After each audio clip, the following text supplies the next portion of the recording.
Please, don't take my child away. The desperate scream tore through Dustridge's marketplace like a knife through silk. A mother on her knees. A child's hands being pried away. A debt collector's cold smile. This is the story of how one silent man's courage changed everything. Stay with me until the very end of this tale, and comment below with your city name so I can see how far this story travels across the world. Now, let me take you back to Wyoming, 1887. The dust of Dustridge, Wyoming had a particular quality in the autumn of 1887. It hung in the air like guilt, settling on everything it touched, coating the wooden storefronts and the consciences of good people who had learned long ago that sometimes survival meant looking away. The marketplace sprawled across the town square every Saturday morning, a chaotic symphony of shouting vendors, bleating livestock, and the metallic ring of horseshoes against packed earth.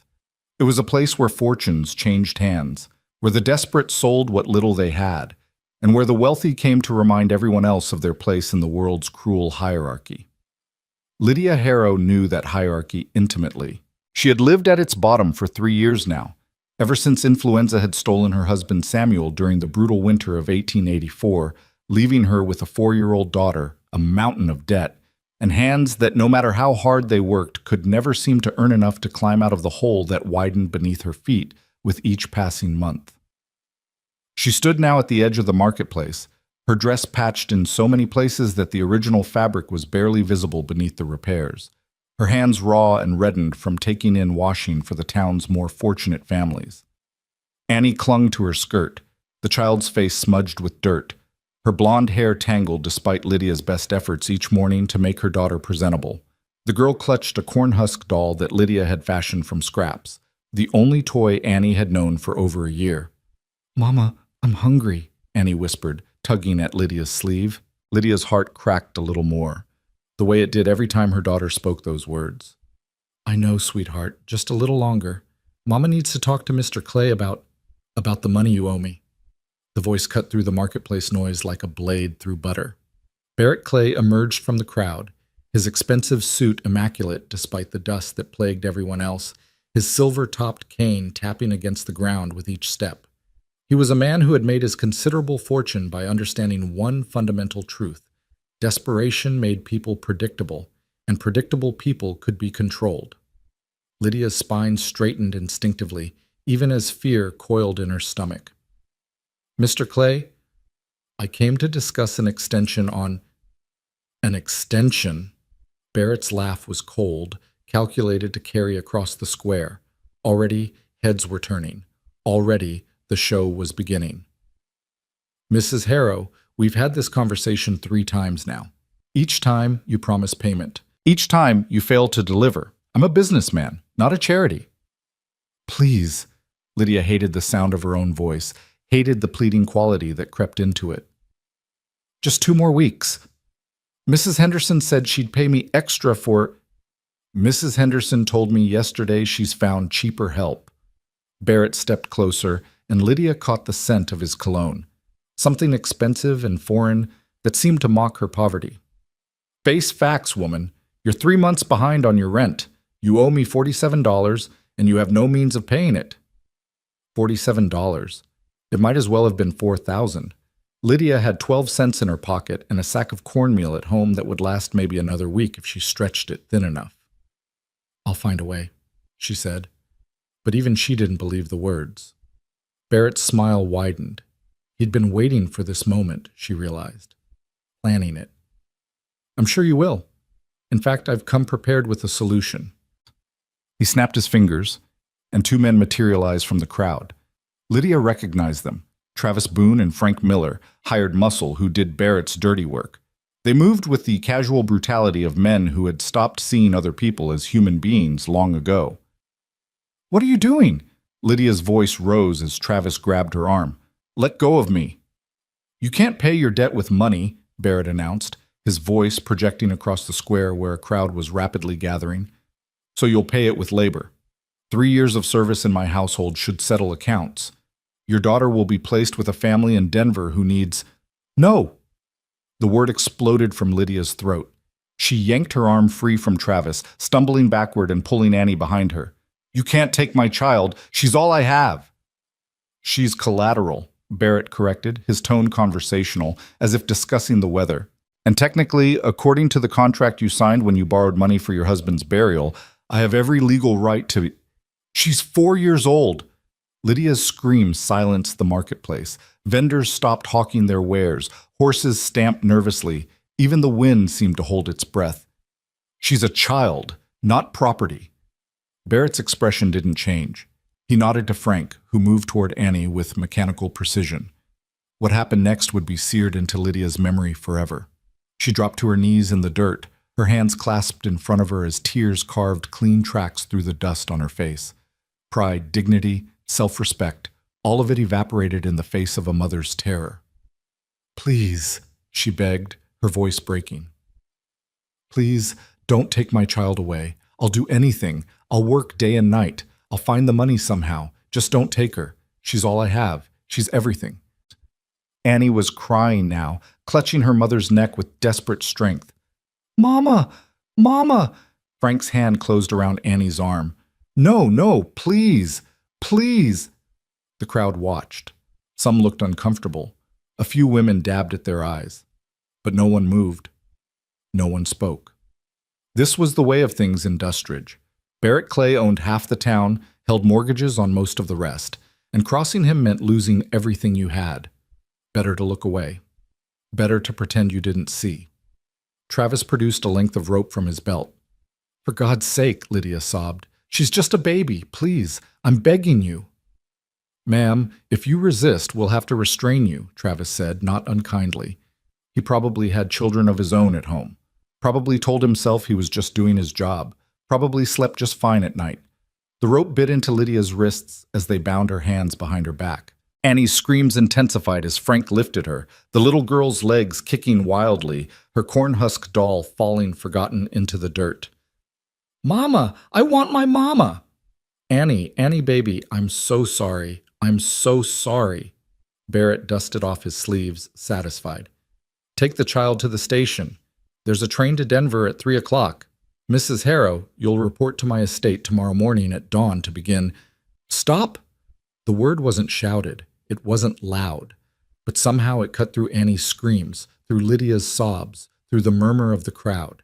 It carried a weight that made people turn, made Barrett's self-satisfied expression flicker with something that might have been uncertainty. At the edge of the square where the marketplace met the open prairie stood a man. Lydia had seen him before. Everyone in Dustridge had. He came to town once a month for supplies, never spoke more than necessary, paid in cash, and left.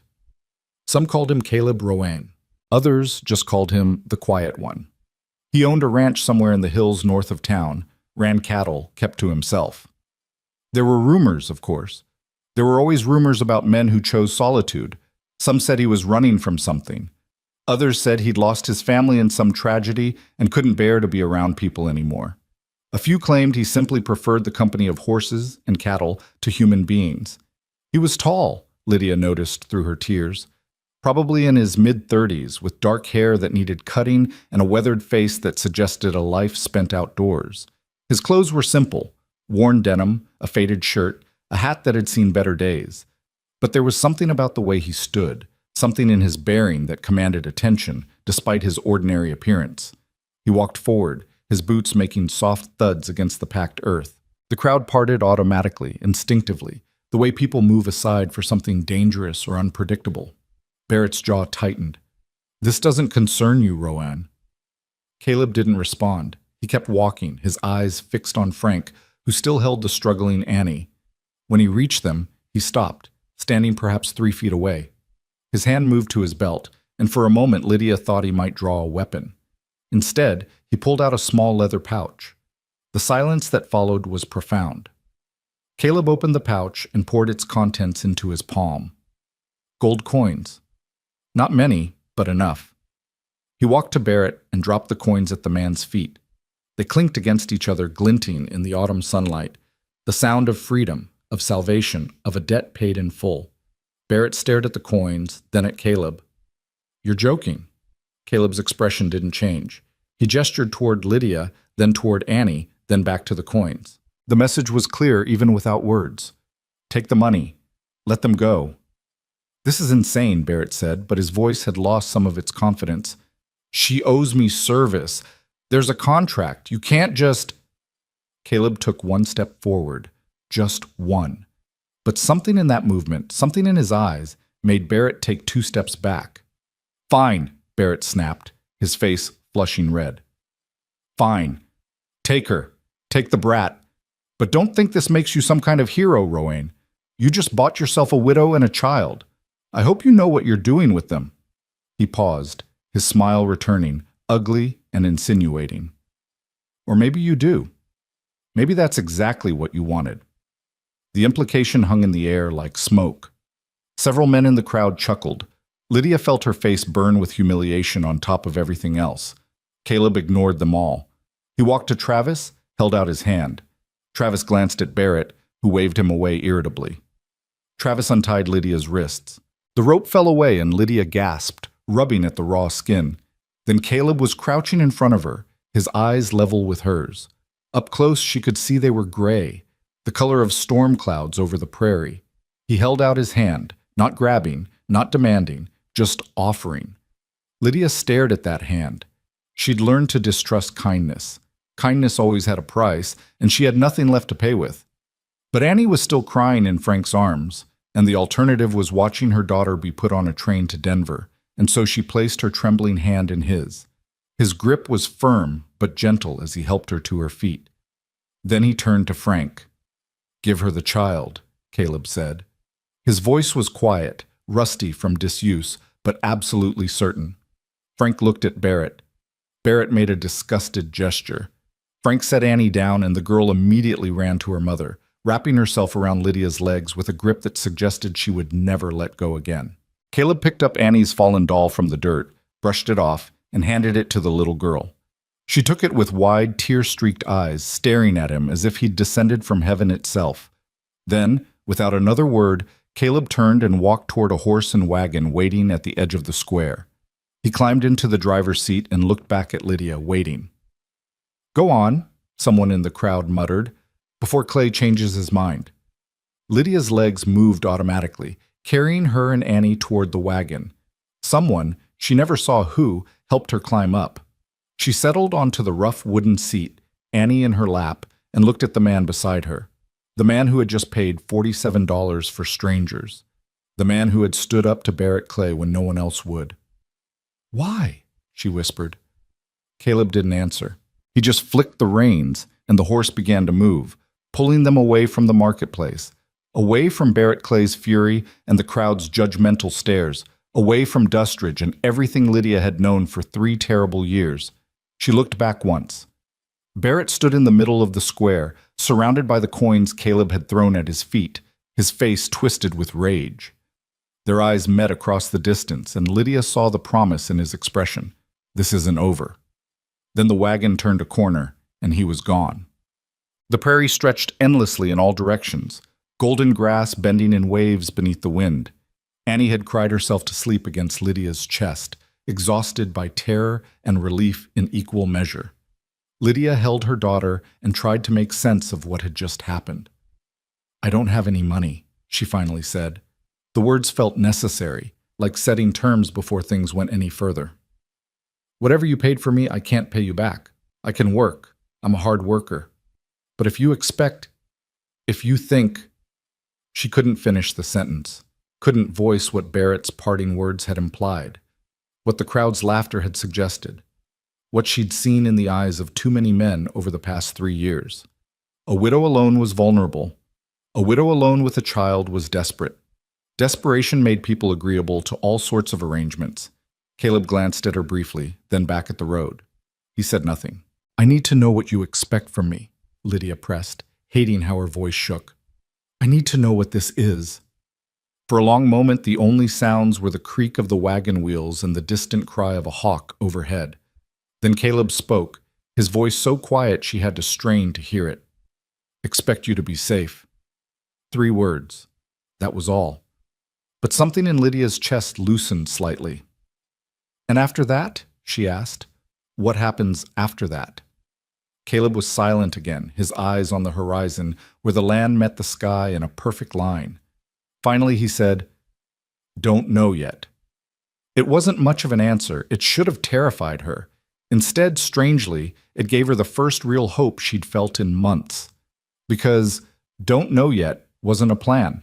It wasn't a scheme. It wasn't a man who had already decided what she was worth and what he could take from her. It was just honest uncertainty, and somehow that was better than any promise could have been. They traveled for nearly 3 hours. The sun climbed higher, then began its descent toward the western horizon, painting the grass in shades of amber and gold. Annie woke once, looked around with confused eyes, then burrowed back against Lydia and fell asleep again. Lydia watched the landscape change.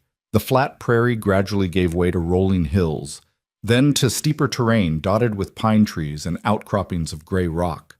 They followed a creek for a while, the water running clear and cold, then climbed into higher country where the air grew cooler and the sky somehow seemed bigger. Finally, as the sun touched the mountains in the distance, Caleb guided the wagon through a narrow pass between two hills, and suddenly there it was. The ranch wasn't much to look at. A single-story house built of rough-hewn logs, its roof missing shingles in places, its porch sagging slightly on one side. A barn that had seen better days, its red paint faded to pink in places, weathered to bare wood in others. A corral with fence posts that tilted at odd angles. A chicken coop. A small vegetable garden that looked like it had been neglected for weeks. But beyond the buildings, the land itself was beautiful. A valley stretched out, protected by hills on 3 sides, with the creek they'd been following running through its center. Cattle grazed in the distance, perhaps 40 or 50 head.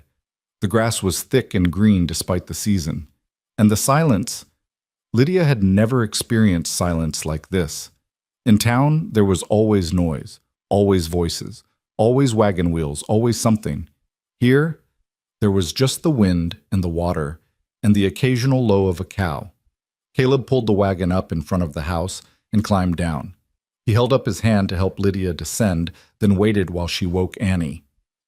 "Is this heaven?" Annie asked sleepily, looking around with wide eyes. "No, baby," Lydia said. It's Mr. Roan's home." "Caleb," he said quietly. It was the first time he'd told them his given name. He led them inside.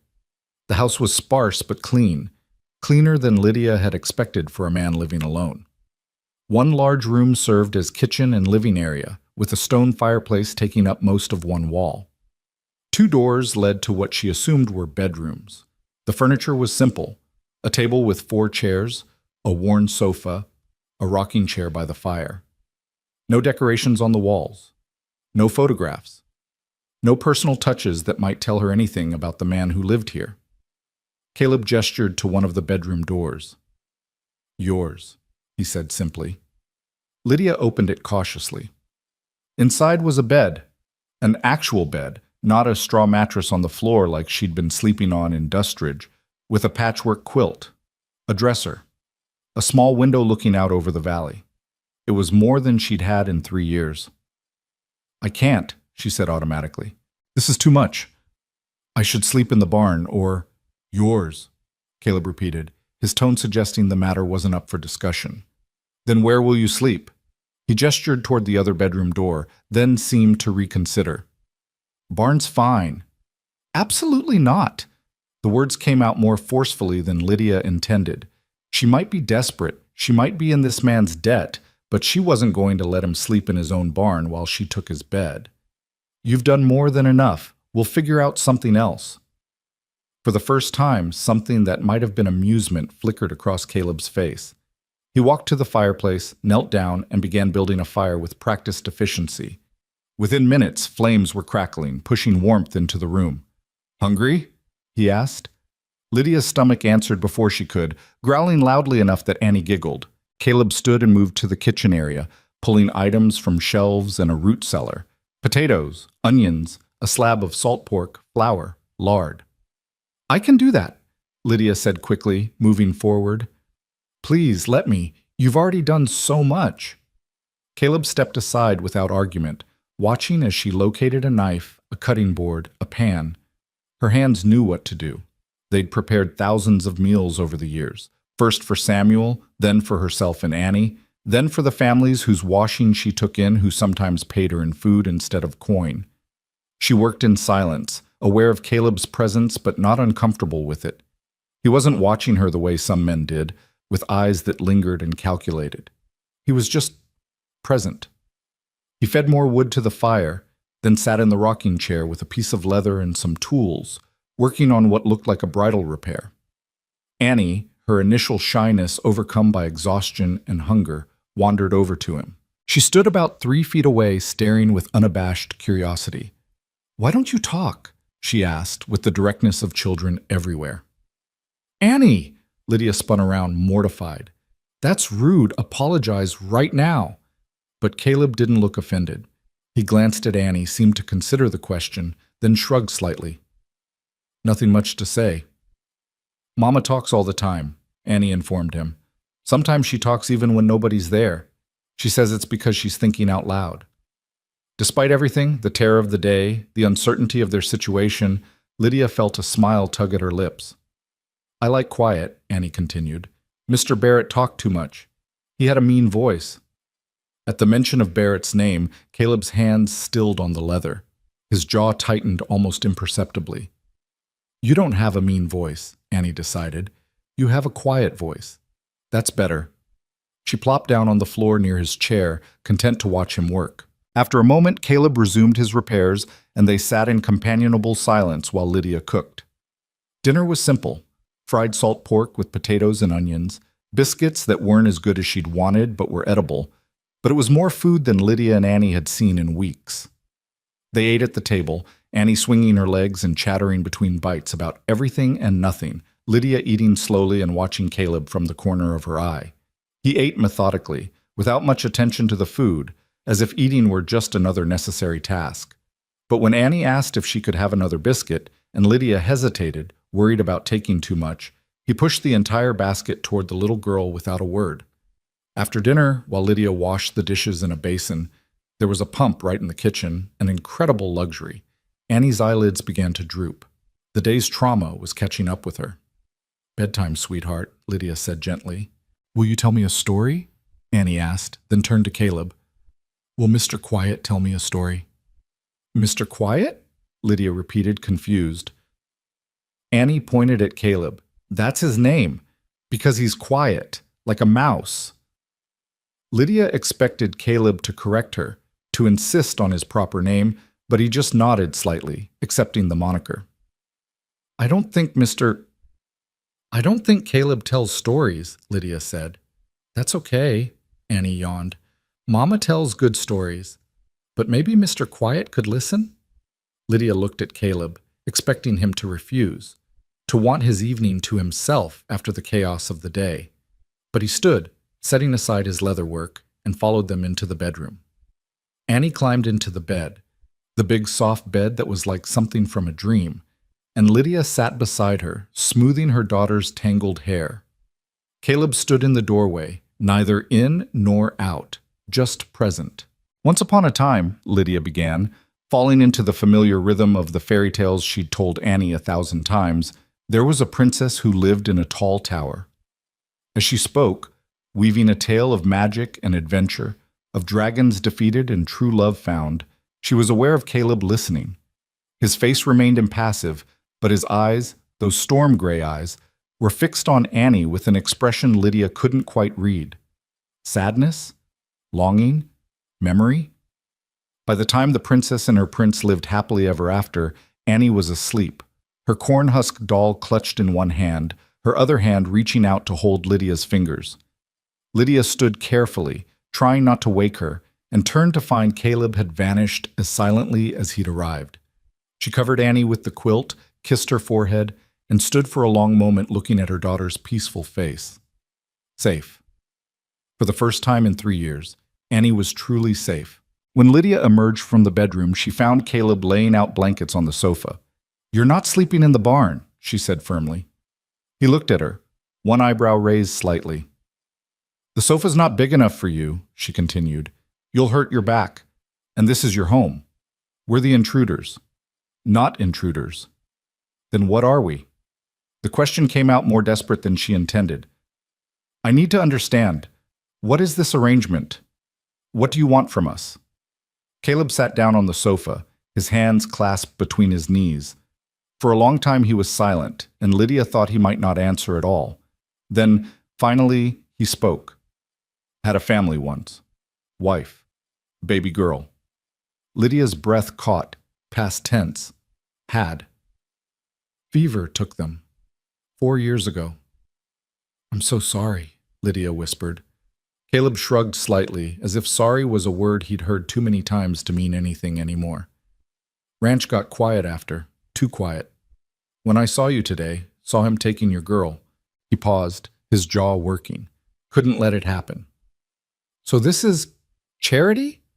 His head snapped up, and for the first time she saw real emotion in his eyes, something fierce and almost angry. No. Then what? Don't know yet, he said again, echoing his words from the wagon. But not charity. Maybe... He struggled for words, and Lydia found herself holding her breath. Maybe just people helping people. Maybe that's enough for now. It should have been terrifying, this undefined thing between strangers. But somehow, in the firelight, with Annie sleeping safely in the next room, and this quiet man offering shelter without demands, it felt like the first honest thing anyone had said to her in years. I'll earn my keep, Lydia said firmly. I'll cook and clean and help with whatever needs doing. And when I've worked off what you paid for us, wasn't buying you, Caleb interrupted, his voice sharp. Was buying your freedom. Different thing. Then I'm in your debt. No debt. Caleb, no debt, he repeated, his tone leaving no room for argument. You want to help around the place? Fine. But you don't owe me anything. You and the girl, you're free to leave any time. Door's not locked. Town's 3 hours south. You want to go? Go.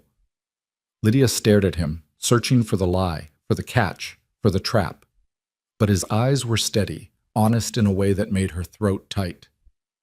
I don't have anywhere else to go, she admitted quietly. Then stay. He stood, gathering the blankets. But stay because you want to, not because you think you have to. He walked to the door, clearly intending to sleep in the barn despite her protests. Caleb? He paused, looking back. Thank you, Lydia said. For today. For this. For everything. He nodded once, then disappeared into the night, leaving her alone with her thoughts and her sleeping daughter and the strange, fragile hope beginning to bloom in her chest. Outside, the prairie wind whispered through the grass, and somewhere in the darkness, a coyote called to its pack. But inside the house, for the first time in longer than she could remember, Lydia felt something she'd almost forgotten existed, the possibility of peace. She stood by the window for a long time, watching the stars emerge one by one in the vast Wyoming sky, and wondered what tomorrow would bring to this place of quiet wind and second chances, to this man who spoke in silences and saved strangers, to this life that had appeared out of nowhere when she'd lost all hope. In the barn, Caleb made his bed in fresh hay, listening to the sounds of the horses settling for the night. His hands still remembered the feel of Annie's cornhusk doll, the weight of it impossibly light. His daughter had had a doll once, made of cloth and buttons, that she'd carried everywhere until the fever took her. He closed his eyes, but sleep was elusive. The ranch was different tonight. The silence that had been his refuge for 4 years felt less heavy, somehow. Like a burden beginning, just barely, to lift. Tomorrow would bring its own challenges. Barrett Clay wasn't a man who forgot grudges. The work of the ranch wouldn't pause for domestic arrangements. And there were 2 strangers sleeping in his house, changing everything without meaning to. But for tonight, Caleb let himself feel something he'd thought died with his family. The sense that maybe, possibly, life still had some kindness left in it after all. Dawn came slowly to the valley, painting the eastern sky in shades of rose and gold that seemed too beautiful for a world that had shown Lydia so much cruelty. She woke to unfamiliar silence. No sounds of vendors setting up in the alley behind her boarding house room. No shouts of drunks stumbling home from the saloon. No crying babies in adjacent rooms. Just birdsong and the distant lowing of cattle and the whisper of wind through pine trees. For a moment, she couldn't remember where she was. Then it all came rushing back, the marketplace, Barrett Clay's cold smile, the rope biting into her wrists, Annie's screams, and the quiet man who had stepped forward when no one else would. Annie still slept beside her, one small hand curled against her cheek, her breathing deep and peaceful. Lydia slipped out of bed carefully, not wanting to wake her, and padded barefoot across the rough wooden floor. Through the window she could see smoke rising from the barn's chimney. Caleb was already awake. She dressed quickly in her patched dress, the only one she owned besides the even more threadbare one she'd been washing the day before, and tried to do something with her hair, which had escaped its braid during the night. There was no mirror in the room, which was probably a mercy. She knew what she looked like. Worn out, used up, older than her 28 years. The main room was cold, the fire from last night reduced to ash. Lydia set about building a new one, grateful for the skills learned during years of poverty. Within minutes, flames were crackling, and she turned her attention to the kitchen. Caleb had basics: flour, salt, lard, a few eggs in a basket, bacon hanging from a hook, more food than she'd had access to in months. She was mixing biscuit dough when the door opened.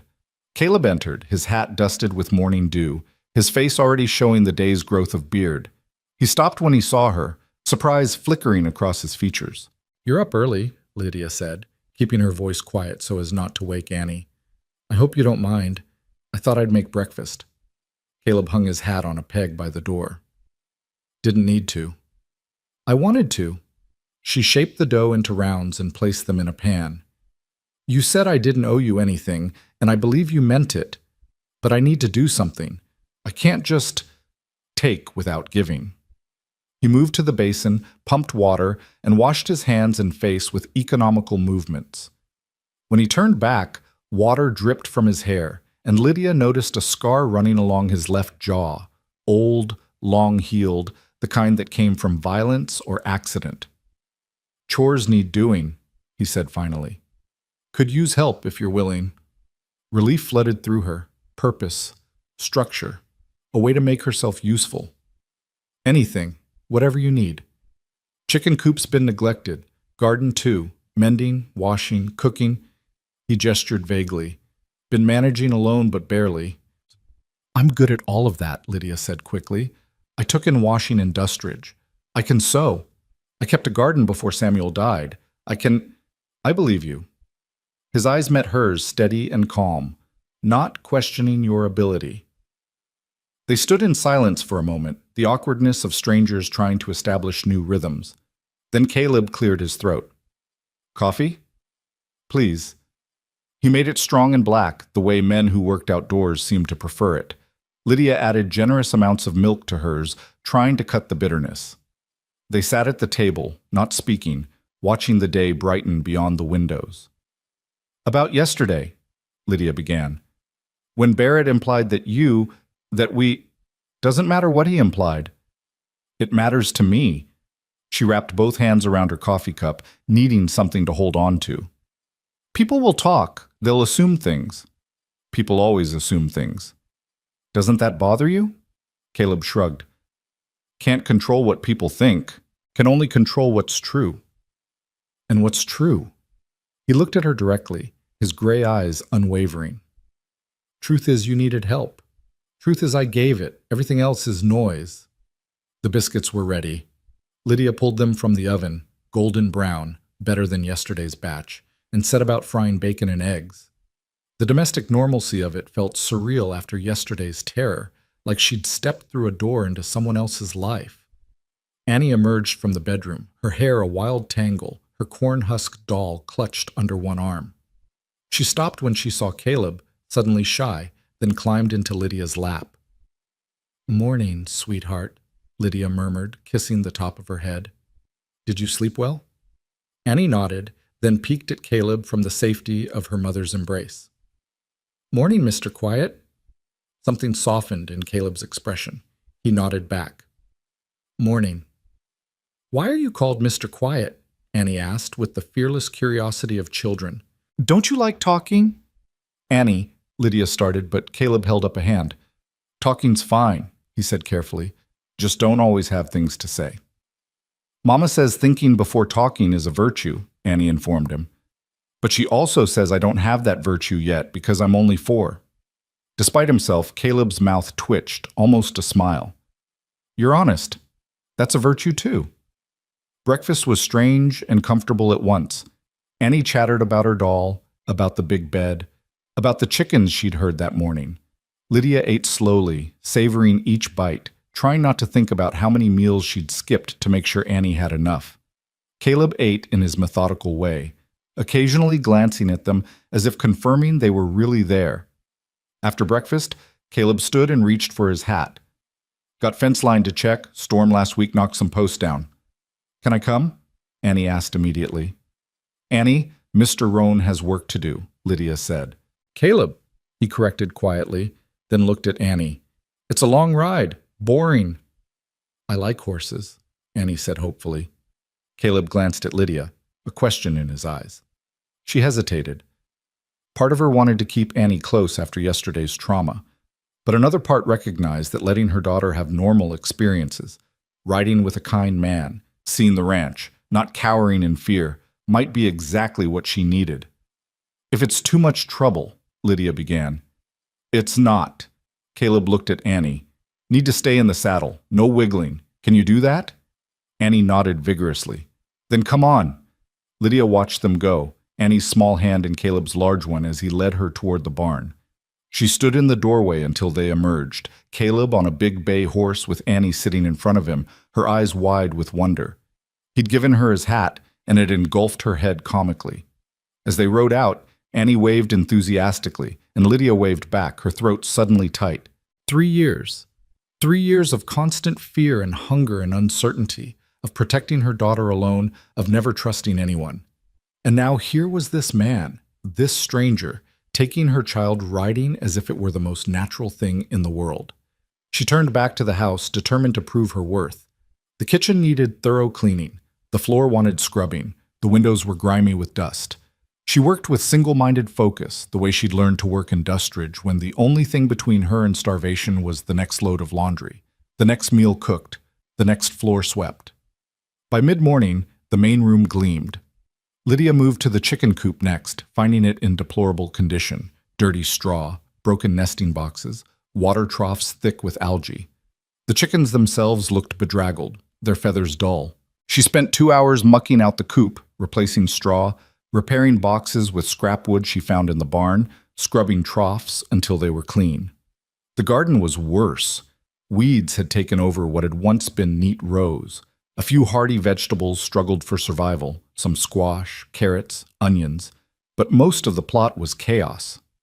Lydia knelt in the dirt and began pulling weeds, her hands remembering the rhythm even after years away from gardening. The sun climbed higher, warming her back. Sweat dampened her dress. But there was satisfaction in the work, in seeing order emerge from chaos. She was so absorbed that she didn't hear the horse return until Annie called out, "Mama, Mama, look, I rode a horse!" Lydia stood brushing dirt from her skirt and smiled at her daughter's excitement. Caleb dismounted and helped Annie down, steadying her when she wobbled, her legs apparently unaccustomed to riding. "We saw cows," Annie announced, "and a hawk. And Mr. All right. Quiet, let me hold the reins." "Did you?" Lydia looked at Caleb, who shrugged slightly. "She did fine."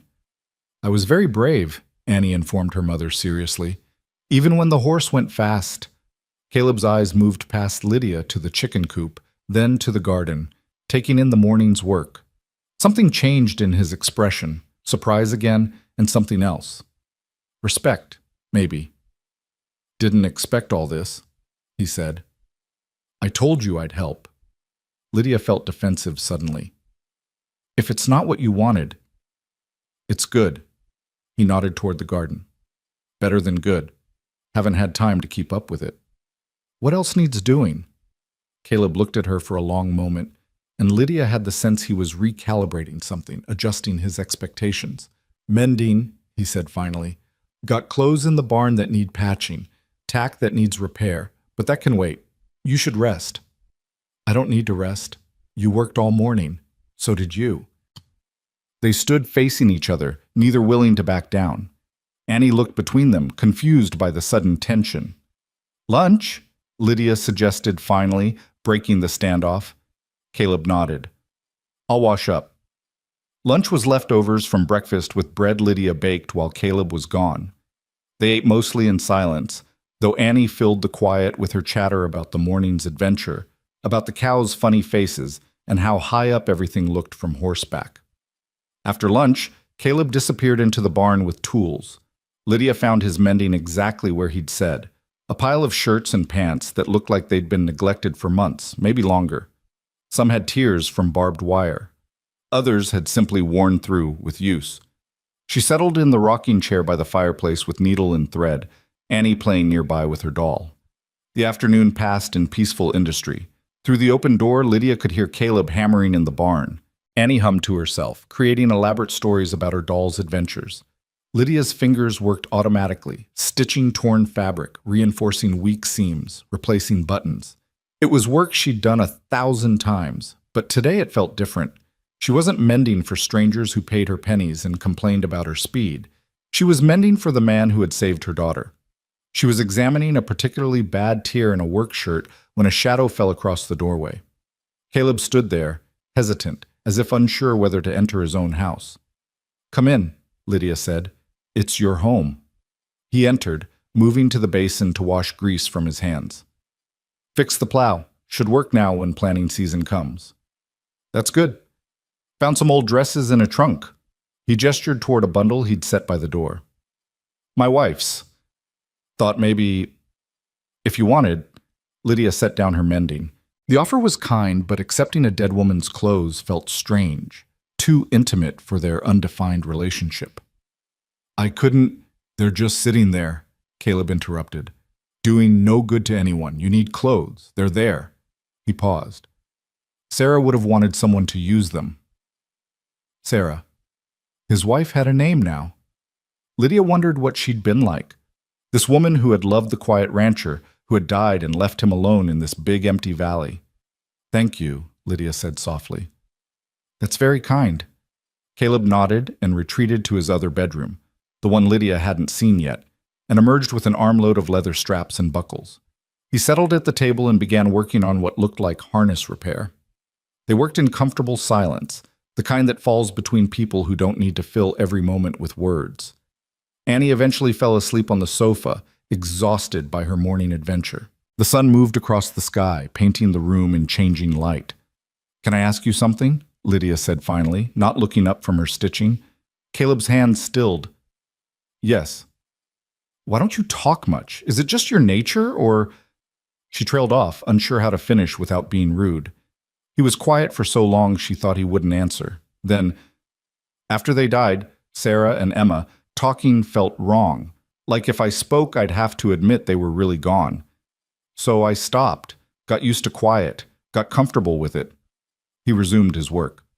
"Now words feel excessive, most of the time. But not all the time." "Not all the time," he agreed. "Annie's right, you know," Lydia said. "Thinking before talking is a virtue. Most people could learn from it. And you talk enough for both of us." It took Lydia a moment to realize he was teasing, gently, but definitely teasing. She looked up and found him watching her, that almost smile playing at his mouth. "Someone has to," she replied, surprised by her own boldness. "Otherwise it's like living in a library." "Nothing wrong with libraries." "No, but they're not very lively." "Sometimes lively is overrated." They fell silent again, but the quality of it had shifted, warmer somehow, less like strangers coexisting and more like people finding their rhythm. Lydia finished the shirt she'd been working on and held it up. The repair was neat, nearly invisible.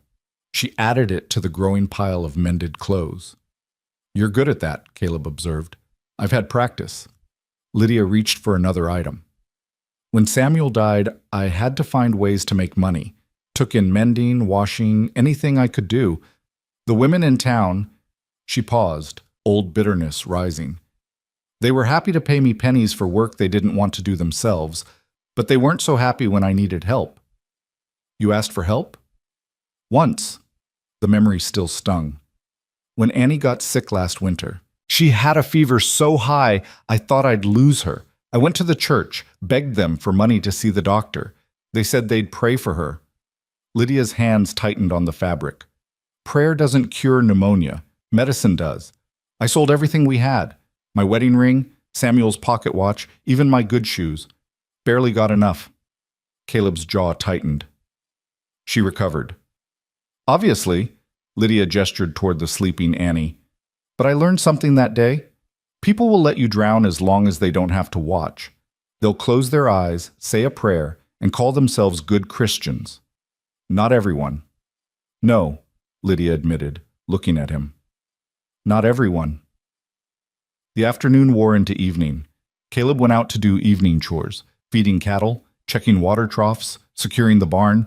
Lydia started dinner using the last of the bacon and some carrots from the neglected garden. Annie woke and helped set the table, her version of help consisting mostly of moving things around while chattering about everything and nothing. When Caleb returned, they ate together as if it were something they'd done 100 times instead of twice. After dinner, Annie presented him with something she'd made while Lydia cooked, a crown woven from grass and wildflowers she'd gathered that morning, now slightly wilted but still beautiful in the way of a child's creation. For you, she announced solemnly. Because you're nice. Caleb stared at the crown in Annie's outstretched hands. For a moment, Lydia thought he might refuse. Then, very carefully, he took it and placed it on his head. It sat there, absurdly cheerful against his weathered face, flowers drooping over his forehead. Annie clapped delightedly. You look like a king. A king needs a crown, Caleb said seriously, as if discussing ranch business. He wore it through the rest of dinner, through Annie's bedtime routine, even while washing dishes. When Lydia caught his eye, questioning, he simply shrugged. She made it, he said, as if that explained everything. Later, after Annie was asleep and Caleb had finally removed the crown, hanging it carefully on a peg by the door, Lydia found herself alone with him by the fire. She'd intended to retreat to the bedroom, to give him space, but something made her pause. Thank you, she said, for wearing the crown. It meant a lot to her. It's just flowers. No, it's not. It's Annie learning to trust again, learning that men can be kind. Lydia swallowed hard. Learning that not everyone is like Barrett Clay. Caleb poked at the fire, sending sparks spiraling up the chimney. What will you do? What do you mean? Long term. You can stay here long as you need, but eventually... He trailed off. Eventually I need a plan, Lydia finished. She'd been trying not to think about it. I don't know. Go back to Dustridge, maybe. Find work. Try to save enough to... She stopped, hearing how hollow it sounded. They'd barely survived in Dustridge before. Going back seemed like choosing to drown. Or, Caleb said carefully, you could stay. Lydia's heart skipped. Stay? Ranch needs work. I need help. You need a place. He kept his eyes on the fire. Makes sense. As what? Your housekeeper? As whatever you want to be. He finally looked at her. I'm not good with words, not good with people. But I know when something works. Today worked. You fit here. I fit here, Lydia repeated slowly, testing the words. If you want to. It was too much, too fast.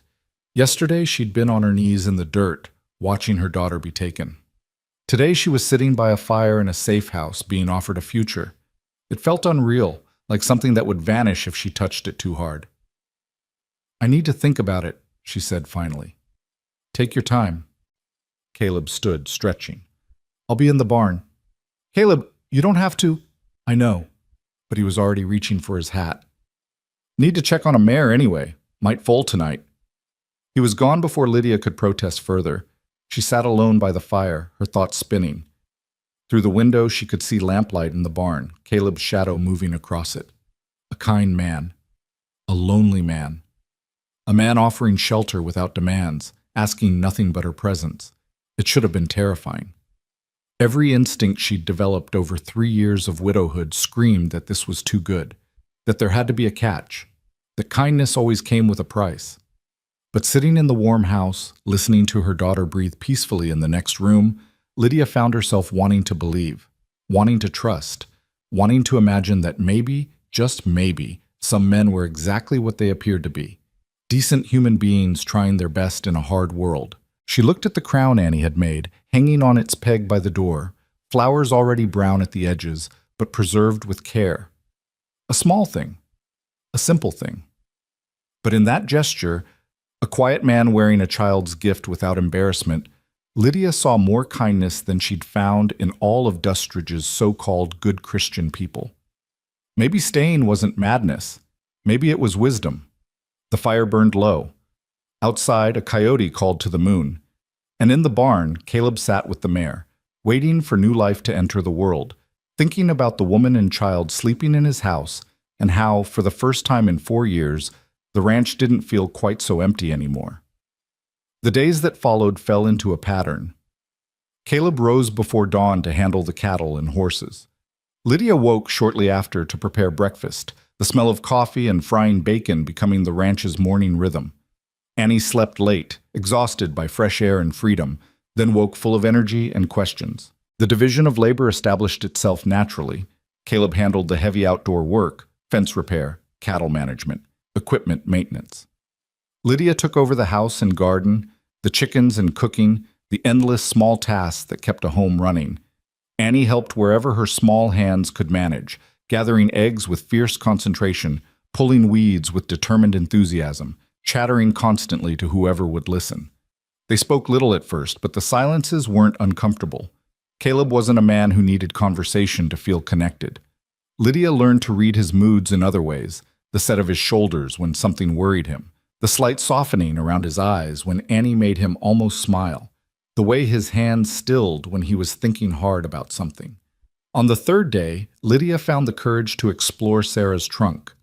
The dresses inside were simple but well made, certainly better than her patched and worn clothing. She chose a blue cotton dress that needed only minor alterations, letting out seams where Sarah had been smaller, taking up the hem slightly. When she emerged wearing it, Caleb looked at her for a long moment. "Suits you," he said finally. It was the closest thing to a compliment she'd heard in years. By the end of the first week, Annie had claimed Caleb as her own. She followed him around like a shadow whenever he allowed it, asking endless questions about the cattle, the horses, why grass was green, where clouds came from, and whether chickens had feelings. Caleb answered her questions with surprising patience, his responses brief but thoughtful. "Do you ever get lonely, Mr. Quiet?" Annie asked one afternoon while they fed the chickens together. Lydia, hanging laundry nearby, held her breath. "Used to," Caleb replied. "Less now." "Because we're here?" "Because you're here." Annie beamed as if he'd given her a treasure. That evening, Lydia found something left on the kitchen table. A bar of lavender soap, still wrapped in its paper, the kind sold at the general store in Dustridge. She'd mentioned missing the scent days ago, barely aware she'd spoken the thought aloud. But Caleb had heard, had remembered, and had ridden 3 hours to town and back to buy it. She held the soap, her eyes burning with unexpected tears. When Caleb came in for supper, she tried to thank him. "It's just soap," he said, uncomfortable with her gratitude. "It's not just soap." He looked at her then, really looked at her, and something passed between them, an understanding that went beyond words, beyond the practical arrangement they'd made. A recognition that what was happening in this quiet ranch house was more than convenience, more than necessity. It was the beginning of something neither of them had expected to find again. That night, after Annie was asleep, Lydia made her decision. She found Caleb in the barn, checking on the new foal that had been born that first night, a spindly-legged colt with its mother's gentle eyes. "I'd like to stay," she said without preamble. "If the offer still stands." Caleb straightened, hay dust in his hair, his hands still gentle on the foal. "It stands. I need to know what you expect. I need clear terms." "Terms," Caleb repeated, as if the word were foreign. "Yes. How long? What happens if it doesn't work out? What? She struggled for the right words. "What are we to each other?" Caleb leaned against the stall, considering. "Stay as long as you want. Leave whenever you want. What we are." He paused. "Don't know yet. Friends, maybe. People who help each other. Maybe more someday, maybe not. Don't need to decide now. That's not very specific. Life isn't specific." His eyes met hers. "We'll figure it out as we go." It wasn't the clear answer Lydia had hoped for, but somehow it was better. No false promises, no grand declarations, just honesty and possibility and the chance to build something real. All right, she said, we'll figure it out as we go. Caleb nodded, and in that moment, standing in the lamplight of the barn with the smell of hay and horses around them and the sounds of the night prairie filtering through the walls, Lydia felt something she hadn't felt since Samuel died. Hope for a future that might actually be worth living. 3 weeks passed in the kind of peace that made Lydia nervous. She'd learned long ago that peace was temporary, that somewhere in the world someone was always sharpening a knife meant for your back. But the days at the ranch unfolded with gentle monotony. Morning chores, afternoon work, evening meals by the fire. Annie grew rounder, her cheeks filling out with regular food. Caleb remained quiet, but present, a steady force that anchored their small household. And Lydia, despite her wariness, began to relax into something that felt dangerously close to happiness. It was a Tuesday evening when everything shattered. Lydia was preparing supper, slicing potatoes, while Annie played with wooden blocks Caleb had carved for her. The late October sun slanted through the windows, painting everything gold. Caleb was outside dealing with a stubborn fence post that kept tilting. The normalcy of it all felt almost sacred. Then Annie looked up from her blocks, her small face suddenly alert. "Mama, what's that smell?" Lydia paused, knife in hand. She sniffed the air and felt her blood turn to ice. Smoke. Not the clean smoke of a cooking fire or a chimney, the thick, acrid smoke of something burning that shouldn't be. She dropped the knife and ran to the window. At first she saw nothing, then she spotted it. A thin gray column rising from behind the barn, thickening even as she watched, turning from gray to black, and suddenly there were flames, orange and terrible, clawing at the darkening sky. "Caleb!" The scream tore from her throat. She grabbed Annie, clutching her daughter tight. "Caleb, the barn's on fire!" He appeared from around the corner of the house, took one look at the flames, and ran. Not toward safety, not away from danger, but straight into it, toward the barn where the horses were screaming, where the new colt was trapped, where everything could be lost in minutes. "Stay in the house!" Lydia shouted at Annie, setting her down. "Don't move from this spot!" She ran after Caleb, her skirts tangling around her legs. The heat hit her 50 feet from the barn, a wall of scorching air that stole her breath. The flames had spread with terrifying speed, already consuming the hayloft, spreading along the dry timber walls. Inside, she could hear the animals panicking, the horses shrieking in terror. Caleb had already thrown open the barn doors, smoke billowed out, thick and choking. He plunged inside without hesitation, disappearing into that black hell. "Caleb!" Lydia reached the door, tried to follow, but the smoke drove her back, burning her lungs, blinding her. "Caleb, please!" A horse burst from the barn, wild-eyed with fear, nearly trampling her as it fled toward the open pasture. Then another. Then the mare with her colt stumbling beside her, both of them singed but alive. Caleb emerged, his face black with soot, coughing so hard his whole body shook. Before Lydia could stop him, he turned back toward the inferno. "There's more!" he choked out. "2 more horses! You'll die!" Lydia grabbed his arm, her fingers digging into his shirt. "Let them go!" He shook her off, not roughly, but firmly, and plunged back into the smoke. Lydia stood frozen, her heart hammering so hard she thought it might break through her ribs. Seconds felt like hours. The barn groaned, timber cracking under the assault of flame. Part of the roof collapsed with a shower of sparks. "Caleb!" She was screaming now, her voice raw. "Caleb, get out now!" Another horse appeared, rearing and bucking, foam at its mouth. It careened past her, disappearing into the gathering dusk. Still, Caleb didn't emerge. The smoke was so thick now she couldn't see into the barn at all, just a black void lit from within by hellish orange light. Then, finally, thank God, finally, a shape materialized. Caleb staggered out, dragging the last horse by its halter, the animal fighting him with every step. He released it, and the horse bolted. Caleb took 3 steps and collapsed. Lydia reached him in seconds, her hands on his face, his shoulders. "Are you hurt?" "Caleb, talk to me." He was coughing too hard to speak, his eyes streaming, his hands blistered and bleeding. She could see burns on his arms where embers had landed, could smell singed hair and cloth. But he was alive. He was breathing. The animals, he gasped out. Got them all. I don't care about the animals. Lydia was crying now, tears cutting through the soot on her own face. You could have died. Couldn't let them burn.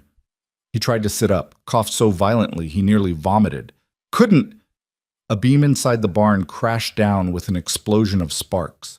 The entire structure was engulfed now, flames reaching 30 feet into the air, casting dancing shadows across the ranch. Lydia helped Caleb away from the heat, toward the house where Annie stood in the doorway, her face white with terror. Mr. Quiet! Annie ran to them, throwing herself at Caleb with such force she nearly knocked him over. I was so scared! I'm fine, Caleb managed, his voice like gravel. I'm fine, little one. But he wasn't fine. Lydia could see that. His hands shook. His breathing was labored. Blood seeped through his shirt where burns had broken skin.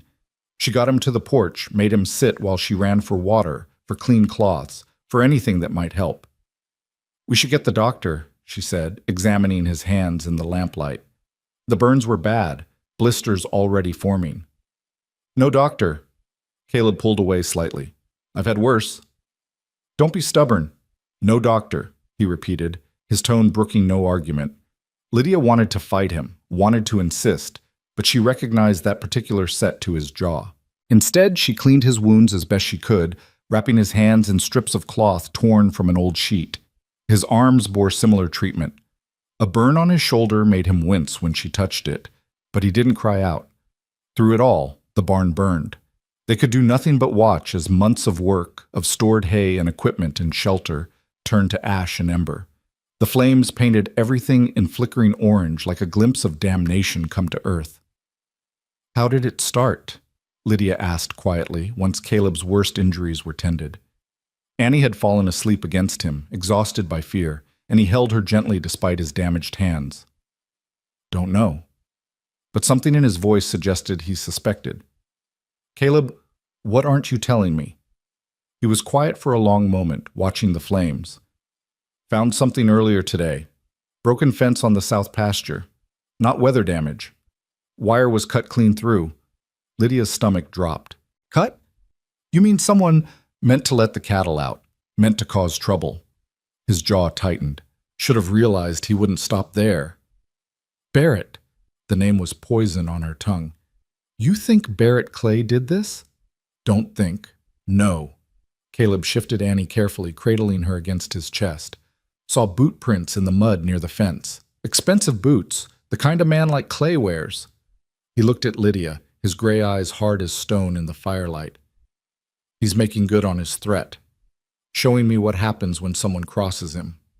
Fear and fury warred in Lydia's chest. We should tell the sheriff. Sheriff's in Clay's pocket. Everyone knows it. Caleb's voice was flat, defeated. Clay owns half of Dustridge. Who's going to believe us over him? So what? We just let him get away with it? Let him burn your home, terrorize us? Don't know what else to do. For the first time since she'd known him, Caleb sounded lost.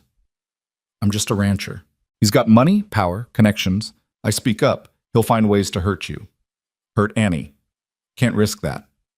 Lydia wanted to argue, wanted to insist they fight back, but she knew he was right. She'd seen how Barrett operated in Dustridge, how he destroyed anyone who opposed him with casual efficiency. And now they'd made an enemy of him, all because Caleb had dared to show kindness. I'm sorry, she whispered. This is my fault.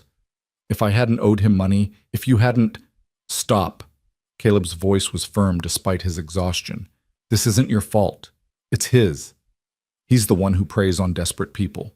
He's the one who burns barns and cuts fences. Don't carry his sin.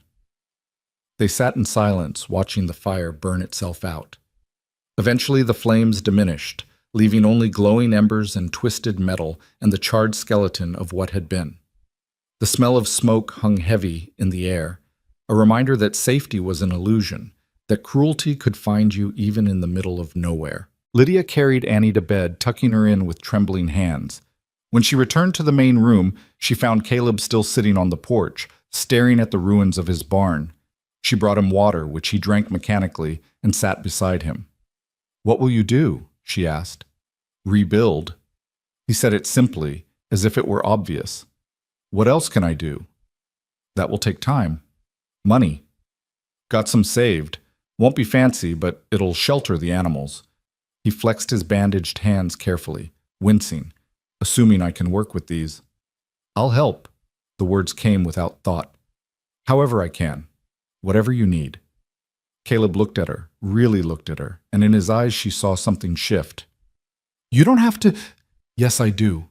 Lydia's voice was fierce. You saved my daughter. You gave us shelter when we had nothing. You think I'm going to abandon you the first time things get hard? This isn't your fight. Like hell it isn't. She was surprised by her own vehemence. Barrett Clay made it my fight when he tried to take my child. You made it my fight when you stepped forward to help us. We're in this together now, whether you want us to be or not. Something in Caleb's expression softened.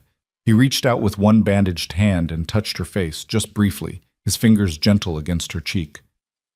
You're fierce, he said quietly. Fiercer than you look.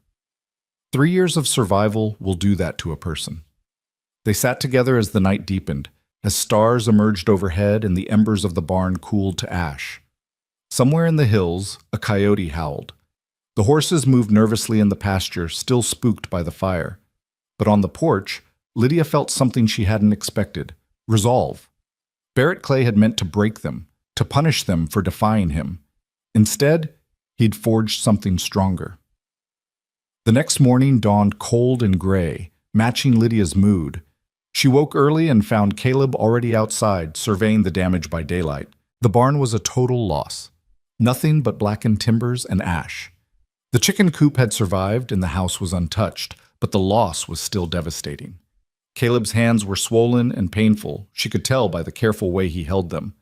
When she brought him coffee, she saw him wince as he took the cup. "Let me change those bandages," she said. He didn't argue this time. She unwrapped his hands carefully, her stomach turning at the sight of the blisters and burns. Some had broken open during the night, weeping clear fluid. She cleaned them with boiled water, applied a salve she'd made from herbs in the garden, and wrapped them fresh. "You need to rest," she told him. "Give these time to heal." "Can't rest. Too much work." "Then let me do it." Caleb shook his head. "You don't know how? Then teach me." Lydia met his eyes. "I'm strong. I'm capable. And I'm not going to stand by while you work yourself to death with injured hands." They spent the morning clearing debris, Lydia doing the heavy lifting while Caleb directed with increasing frustration. He wasn't accustomed to being the one unable to work, wasn't comfortable accepting help, but his hands made heavy labor impossible, and eventually he had to concede. Annie helped in her way, carrying small pieces of wood to a pile, chattering to fill the heavy silence. She seemed to sense the adult's tension, trying to lighten it with her endless questions and observations. "Will we build a new barn, Mr. Quiet?" she asked. "Yes." "Will it be big?" "Big enough." "Can I help?" Caleb looked at her, and despite everything, almost smiled. "You can help." They were taking a break for lunch when Lydia heard it, the thunder of hooves, growing louder, approaching fast. She straightened, shading her eyes against the noon sun, and felt her blood turn cold. Riders. A dozen of them, at least, coming from the south at a gallop, dust rising in their wake like smoke. At their head, unmistakable even from a distance, was Barrett Clay. "Get Annie inside," Caleb said, his voice deadly calm. "Lock the door. Don't come out no matter what you hear. Caleb, now Lydia." She grabbed Annie's hand and ran for the house. Inside, she locked the door as instructed, then moved to the window where she could see. Annie clung to her skirt, sensing danger. "Mama, I'm scared." "It's all right, baby. Mr. Quiet will keep us safe." But Lydia wasn't sure she believed her own words. Caleb stood alone in the yard, his bandaged hands at his sides, facing down Barrett Clay and his small army. The riders formed a semicircle around him, trapping him, their horses stamping and snorting. Several held torches despite the daylight, flames dancing in the breeze. Barrett dismounted with theatrical flair, his expensive suit immaculate, his silver-topped cane gleaming. He looked around at the burned barn with exaggerated concern. "My goodness, Roan," he said, his voice carrying clearly to where Lydia listened. "What a terrible tragedy. A fire, was it? How unfortunate." Caleb said nothing, just watched Barrett with those storm gray eyes. You should be more careful, Barrett continued, walking a slow circle around Caleb. Accidents happen so easily on isolated ranches. Fires start. Fences get cut. Sometimes worse things occur. He paused. Sometimes people get hurt. Say what you came to say. Caleb's voice was steady despite being outnumbered. Barrett's smile vanished. I came to deliver a message. You embarrassed me in front of the whole town. You stole what was rightfully mine, a debt that needed paying, labor that was owed. I paid the debt, in gold. You paid the money, not the humiliation. Barrett stepped closer, his face twisting with rage. Do you know what people said after you left? That I'd been bested by some silent hermit. That Clay's losing his touch. That maybe I'm not as powerful as everyone thinks. Not my problem. The words were like striking a match. Barrett's face flushed red. He raised his cane and swung it hard, catching Caleb across the ribs. Caleb stumbled but didn't fall, didn't cry out, just straightened and kept staring at Barrett with those implacable eyes. Inside the house, Lydia bit her fist to keep from screaming. Here's how this works, Barrett snarled. You have two choices. One, you give me back the woman and her brat. Let them fulfill their contract, and I'll forget about this whole unfortunate business. No. Or two, Barrett gestured to his men, who moved their horses closer, tightening the circle. You learn what happens to people who cross me. Your barn was just a warning. Next time it might be your house. Or maybe something happens to that woman you've been harboring. Maybe she has an accident. Maybe her daughter disappears one night. Tragic things happen in wild country, Rowan. Everyone knows that. The threat hung in the air like poison. Lydia felt Annie trembling against her, felt her own heart hammering with primal fear. She looked around desperately for something, anything she could use as a weapon. Her eyes fell on the rifle hanging above the fireplace. Caleb's rifle, loaded and ready. She'd never fired a gun in her life. Outside, Caleb's hands had curled into fists despite the pain it must have caused. Touch them, he said, his voice low and deadly, and I'll kill you. Barrett laughed. You? Kill me? Look at you. You can barely move your hands. You're alone. I've got 12 men. You've got nothing. I've got them, Caleb gestured toward the house. And they're worth more than everything you own. You want to hurt them? You'll have to go through me. That can be arranged. Barrett nodded to his men. Two of them dismounted, moving toward Caleb with the casual confidence of men who'd done violence before. Caleb stood his ground, his injured hands raised despite the futility of it. The first man reached him, threw a punch. Caleb dodged, moved in close, drove his elbow into the man's throat. The man went down gasping. The second man was smarter, grabbed Caleb from behind, pinning his arms. A third joined in, and suddenly Caleb was on the ground, taking kicks to his ribs, his back, his head. Lydia couldn't stand it anymore. She grabbed the rifle, fumbled with the lock on the door, and burst outside. Stop! She raised the rifle, her hand shaking so badly she could barely aim. Get away from him or I'll shoot! The men paused. Barrett turned to her, his eyebrows raised. Well, well, the widow has teeth. I mean it. Lydia tried to keep her voice steady. I'll put a bullet in anyone who touches him again. Do you even know how to use that thing? Honestly, no, but she pulled the trigger anyway. The shot went wide, missing everyone but sending up a spray of dirt near the horse's feet. The animals spooked, rearing and bucking. One of Barrett's men nearly got thrown. The noise was deafening in the quiet valley. Everyone froze. Lydia worked the lever, chambering another round with shaking hands. Next one won't miss. Barrett's expression had gone cold. You're making a very serious mistake, Mrs. Harrow. The mistake was yours when you threatened my daughter. For a long moment, no one moved.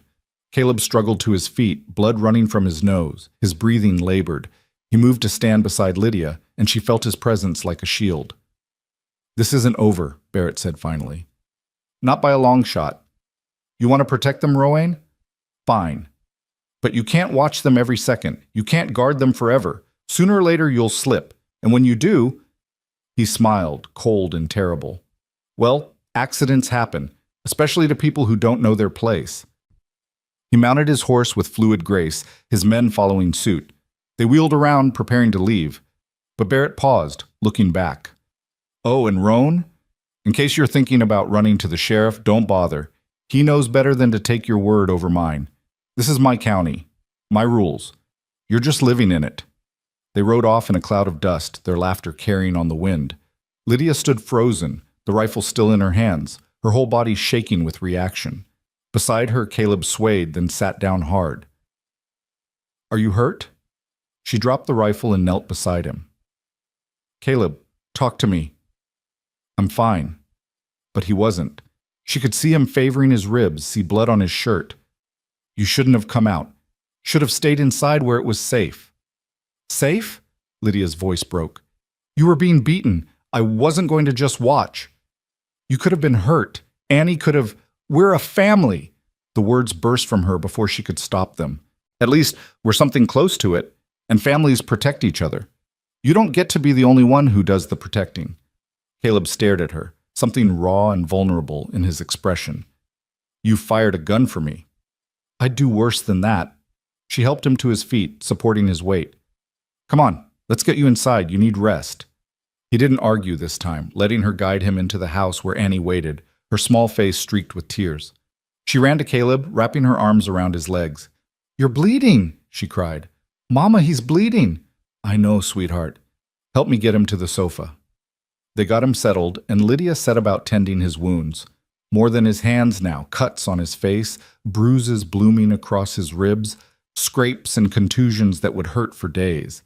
He endured her ministrations in silence, his eyes distant. We should leave, he said finally. Pack up, go somewhere Clay can't find you. Montana, maybe. Or Oregon. No. Lydia, you heard him. He's not going to stop. I said no. She met his eyes. We're not running. This is our home now. We're not letting him take it from us. It's not worth dying for. Maybe not. She touched his face gently, careful of the bruises. But you might be. The words hung between them, fragile and enormous. Caleb's eyes widened slightly, and Lydia realized what she'd just said, what she'd just admitted. She started to pull back, to take it back, but Caleb caught her hand. You don't mean that, he said quietly. Don't tell me what I mean. She squeezed his hand. You saved my daughter. You gave us a home. You stood up to Barrett Clay twice now, knowing what it would cost. If that's not worth fighting for, I don't know what is. Annie climbed onto the sofa beside Caleb, curling into his side despite his injuries. I don't want to leave, she said in a small voice. I like it here. I like Mr. Quiet. Caleb wrapped his arm around her, his expression softening. I like you too, little one. Then we stay, Lydia said firmly. All of us. Together. Let Barrett do his worst. We'll face it together. Outside, the sun was beginning its descent toward the mountains. The ruins of the barn smoldered faintly, a reminder of what they'd lost and what they stood to lose. But inside the house, in the fading light, 3 people who'd been strangers just weeks ago sat together and made a choice. Not to run, not to surrender, but to stand and fight for the fragile, precious thing they were building together. It was a choice that would cost them dearly in the days to come. But sitting there with Caleb's hand in hers and Annie sleeping peacefully between them, Lydia couldn't bring herself to regret it. Some things were worth fighting for. Some people were worth the risk. And if Barrett Clay wanted to take them apart, he'd find they were stronger together than he'd ever imagined. The days following Barrett's visit passed with agonizing slowness. Each hour stretched taut with waiting. Lydia found herself jumping at shadows, starting at every sound. Every time she looked out the window and saw dust rising in the distance, her heart would leap into her throat, certain it was Barrett and his men returning to make good on their threats. But the dust always turned out to be nothing. Wind stirring the prairie or cattle moving, or her own fear manifesting as phantoms. Caleb healed slowly, his ribs made breathing painful for the first week, turning simple tasks into ordeals. His hands improved gradually, the blisters drying and new skin forming beneath, but they remained tender and weak. Lydia watched him push through the pain with stubborn determination, trying to maintain the ranch despite his injuries, and it broke her heart a little more each day. You need to rest, she told him for the 100th time, finding him in the pasture trying to repair fence with hands that could barely grip the wire. Can't afford to rest. He didn't look at her, focusing on the work. Fence needs fixing. Barn needs rebuilding. Winter's coming, and we need shelter for the animals. Winter can wait a few more days. Your health can't. My health is fine. Your hands are bleeding through the bandages. That made him pause. He looked down at his hands as if surprised to find them attached to his body, saw the red stains spreading through the cloth, and finally, reluctantly, set down the wire. Tomorrow, he said. I'll rest tomorrow. But tomorrow came and he was up before dawn again, working despite Lydia's protests. She realized with growing frustration that arguing with Caleb Rohn was like arguing with the mountains. You could shout all you wanted, but they weren't going to move. So she changed tactics. If he wouldn't rest, she'd help him work.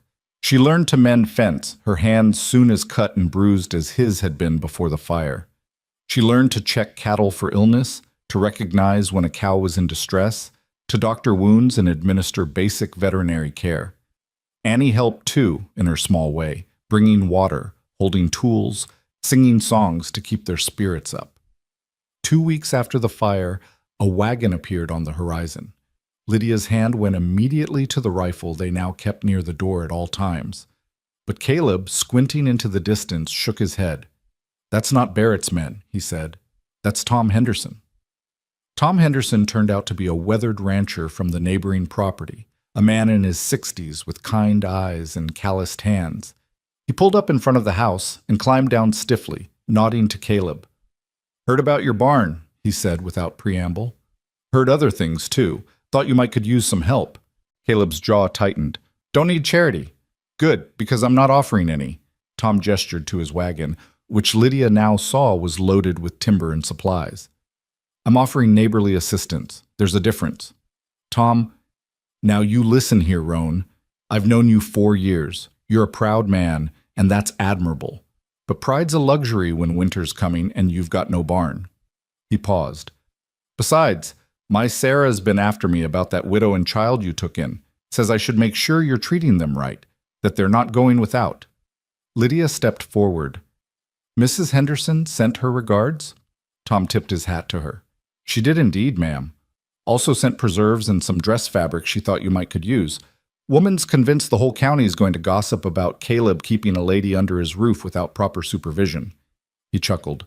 I told her folks in these parts got better things to do than worry about who's living where. But you know how women are. I do, Lydia said dryly. Being one myself. Tom had the grace to look embarrassed. Meant no offense, ma'am. None taken.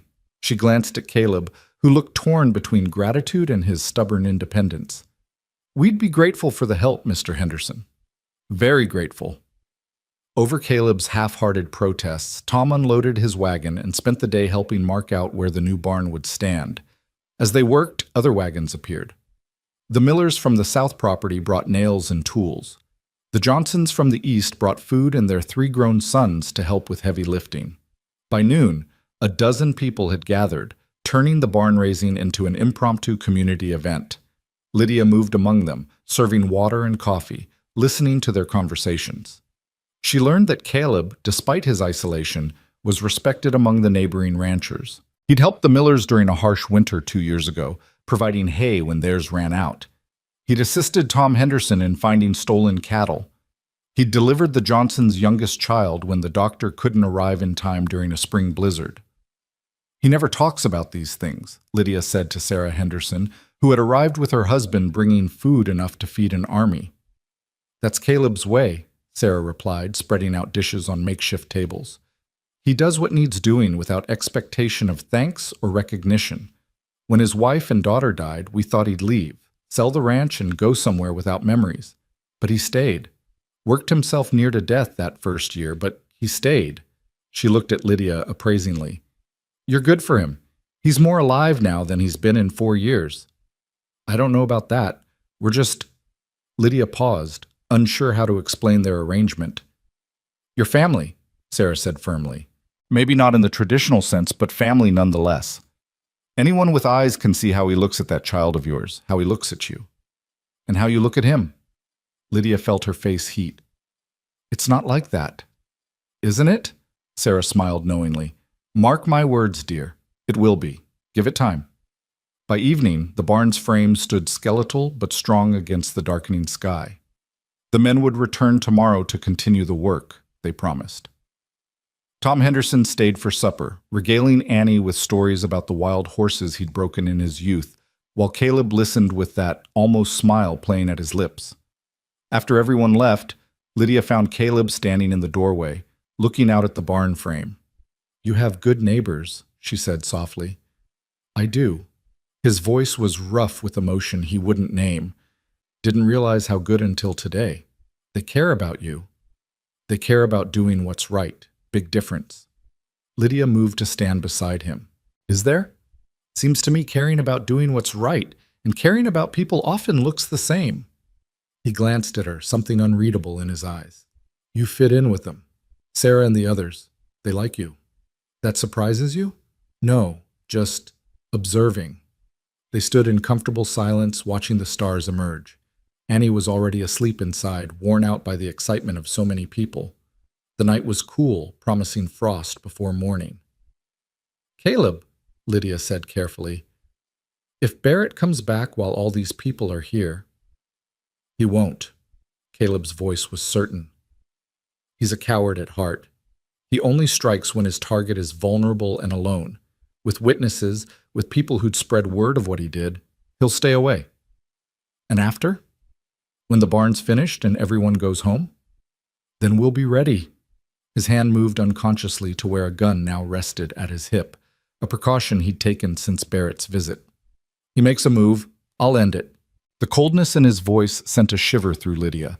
This was a side of Caleb she hadn't seen, hard, dangerous, capable of violence when pushed. It should have frightened her. Instead, strangely, it made her feel safer. The barn raising took 3 days. Men worked from dawn to dusk, their hammers ringing out across the valley like a defiant bell. Women brought food and fellowship, their presence transforming the ranch into something alive and communal. Annie made friends with the Johnson children, playing games and shrieking with laughter. Lydia found herself part of something she'd never experienced, a real community, people who helped each other, not for profit, but because it was right.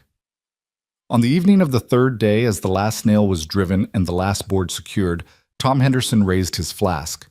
"To Caleb Roan," he announced. "Damn fool for living out here alone, but a good man despite it. And to his new family, may they bring light to this lonely ranch, and may no harm come to them." The men cheered, the women smiled.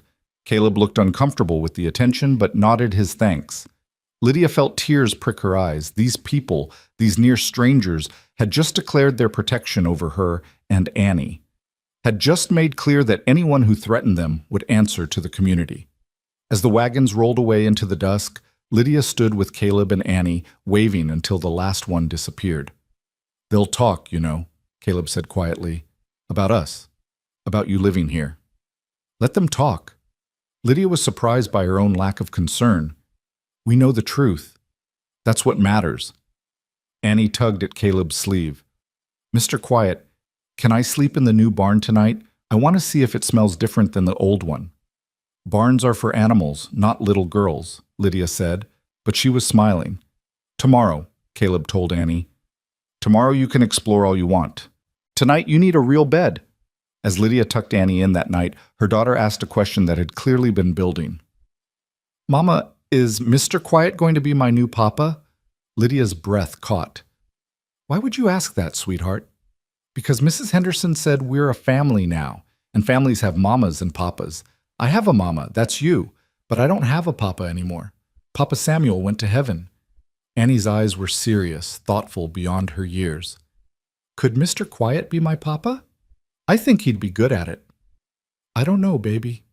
Lydia smoothed Annie's hair. "These things are complicated." "Why?" Because Mr. Quiet and we're not married. We're just friends who live together." "But you like him." It wasn't a question. "And he likes you.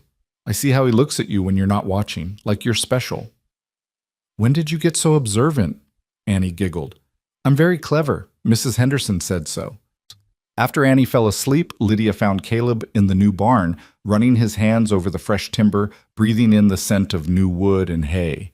He'd moved the horses in already, and they stood contentedly in their stalls, nickering softly. "It's a good barn," Lydia said.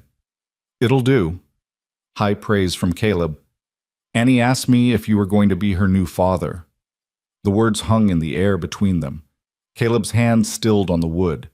He didn't turn around. "What did you tell her?" he asked finally. "I told her it was complicated." "Is it? Isn't it?" Lydia moved closer. "We're not married. We barely know each other. A month ago we were strangers." "A month ago," Caleb repeated.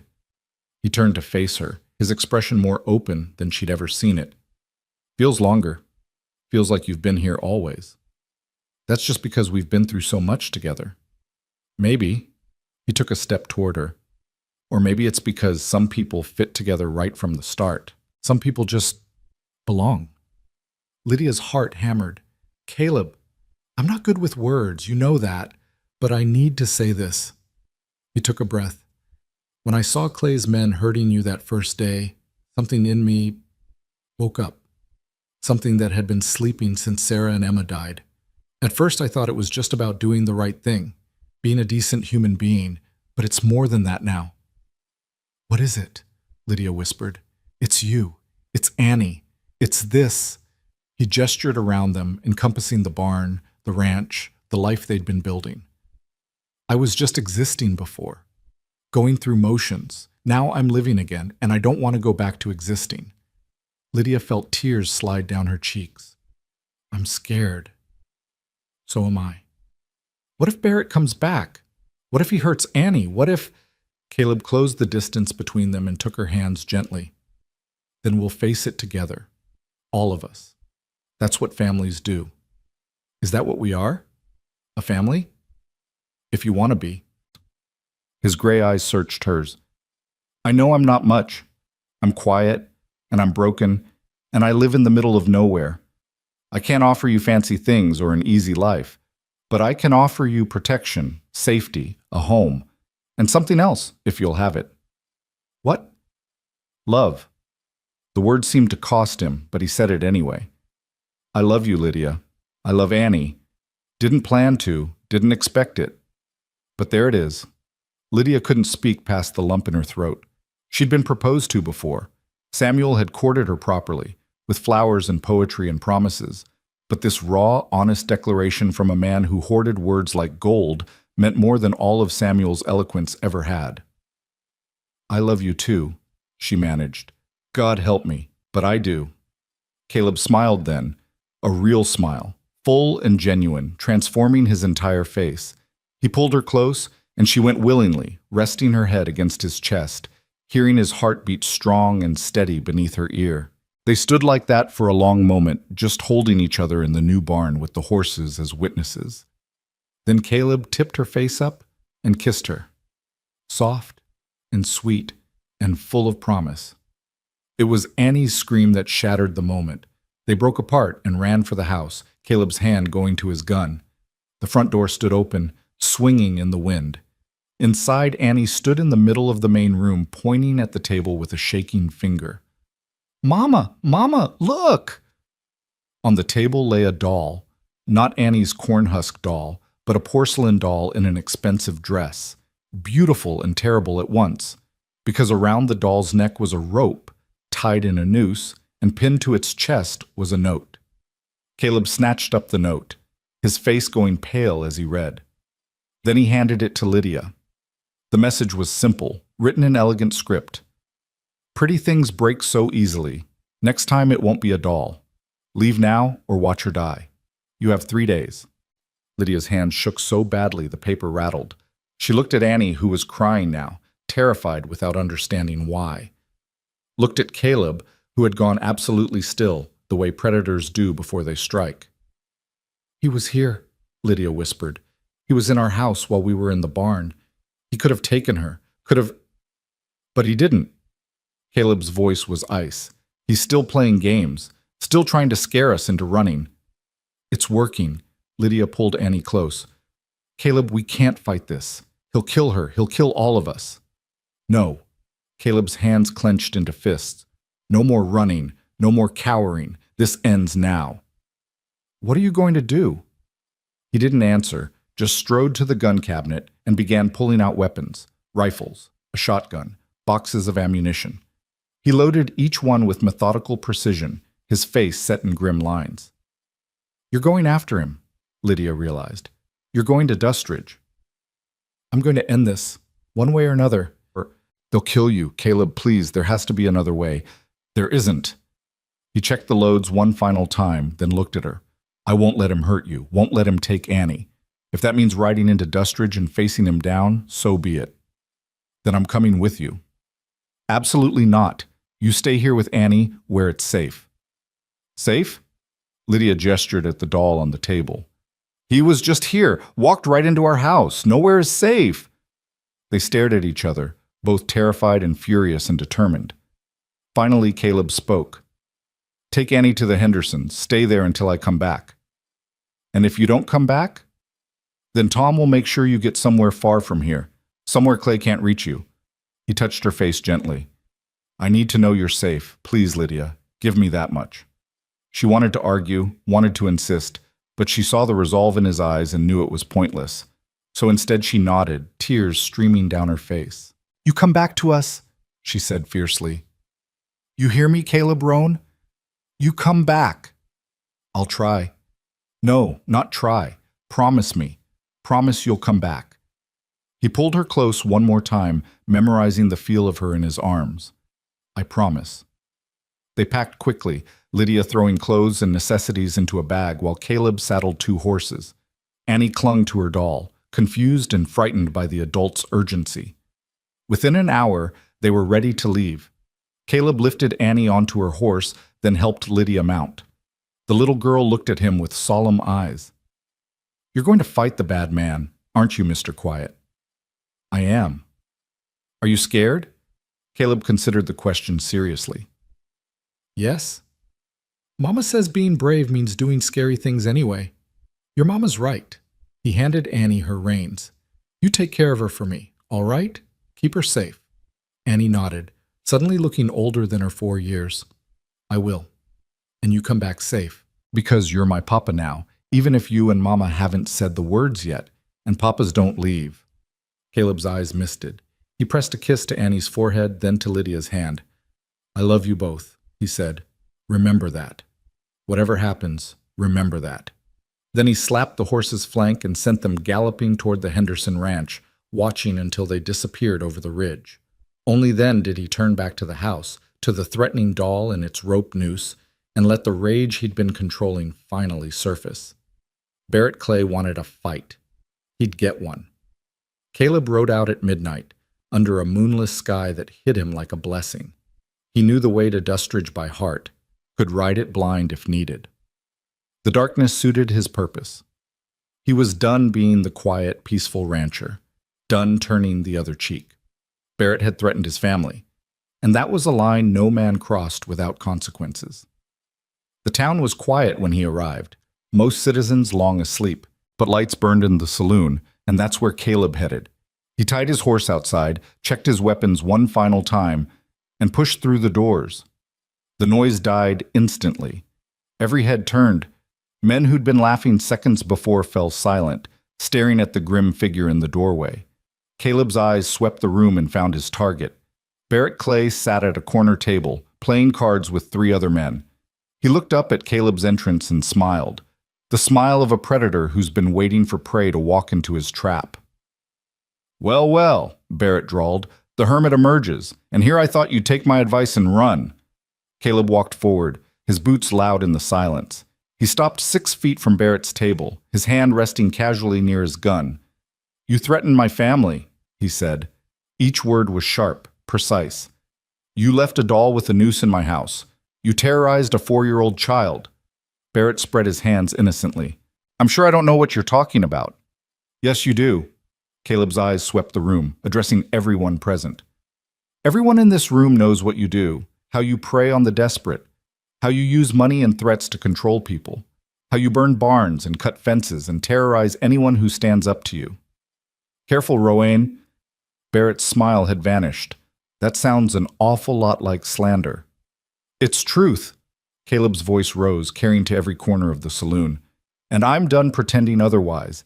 You're a coward, Barrett Clay. You hide behind hired guns and money. You threaten women and children. You're a bully and a cheat, and everyone here knows it.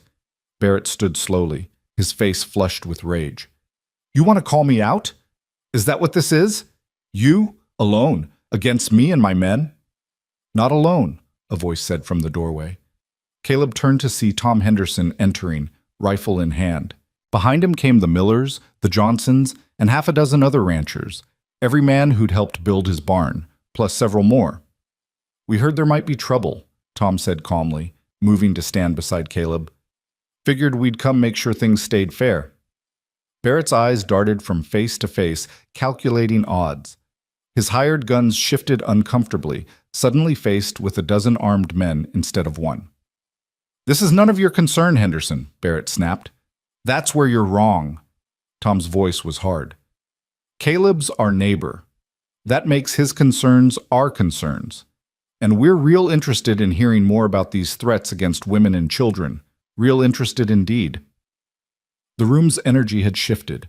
Barrett was no longer the powerful man holding all the cards. He was outnumbered, outgunned, and for the first time in his life, genuinely afraid. You've got 3 choices, Caleb said, his voice carrying absolute authority. 1, you leave. Pack up, get out of Wyoming, and never come back. 2, I call the federal marshal, tell him about your intimidation tactics, your threats, the fire you set. Let the law handle you. Or 3, Barrett's voice shook slightly. 3, Caleb said softly. You refuse both those options and find out what happens when a man's got nothing left to lose. For a long moment, no one moved.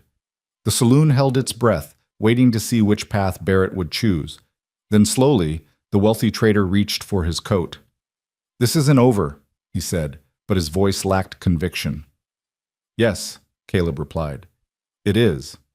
Barrett left with what dignity he could muster, his hired guns trailing behind. Through the saloon windows, they watched him climb into his carriage and order the driver to move. The vehicle disappeared into the night, heading south toward the railroad, toward anywhere that wasn't Dustridge. The tension broke. Men started breathing again, talking in low voices. Tom clapped Caleb on the shoulder. Reckon he won't be back, he said. Man like that, once you've humiliated him publicly, he finds easier targets elsewhere. How did you know to come? Caleb asked. Tom smiled. You're Mrs. Harrow. She showed up at our place with the little one, told Sarah what happened. Sarah sent me and every man she could round up. Said if we didn't protect you, she'd never forgive us. He paused. You've got a fierce woman there, Caleb. Don't let her go. I don't intend to. Caleb rode back to the Henderson ranch as dawn painted the sky pink and gold, his body exhausted but his heart lighter than it had been in weeks. He found Lydia waiting on the porch, wrapped in a shawl, her eyes red from crying or lack of sleep or both. When she saw him, she ran, and he dismounted just in time to catch her as she threw herself into his arms. You're alive, she sobbed. You came back. I promised, didn't I? Is it over? Is he gone? He's gone, for good. They held each other as the sun rose, as Annie emerged sleepy-eyed from the house and ran to join their embrace, as Sarah Henderson watched from the doorway with a satisfied smile. It was over. They were safe. And for the first time since that day in the Dustridge marketplace, Lydia let herself believe that maybe, just maybe, they had a future worth fighting for.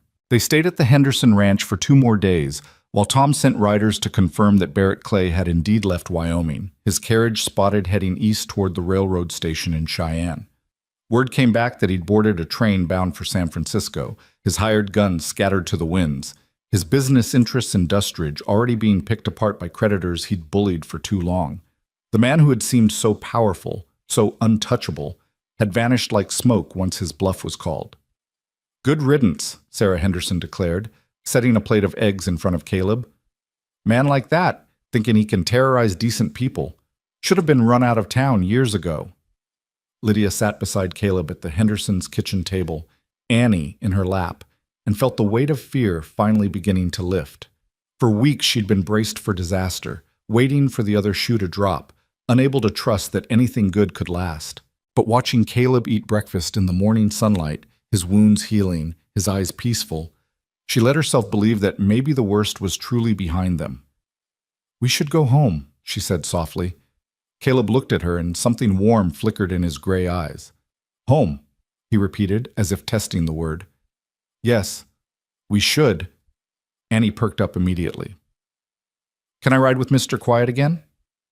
"I think that can be arranged," Caleb said, that almost smile playing at his lips. They left after lunch, their saddlebags filled with food Sarah had insisted they take, their hearts lighter than they'd been in weeks. The ride back to the ranch felt different somehow. Not an escape or a retreat, but a homecoming.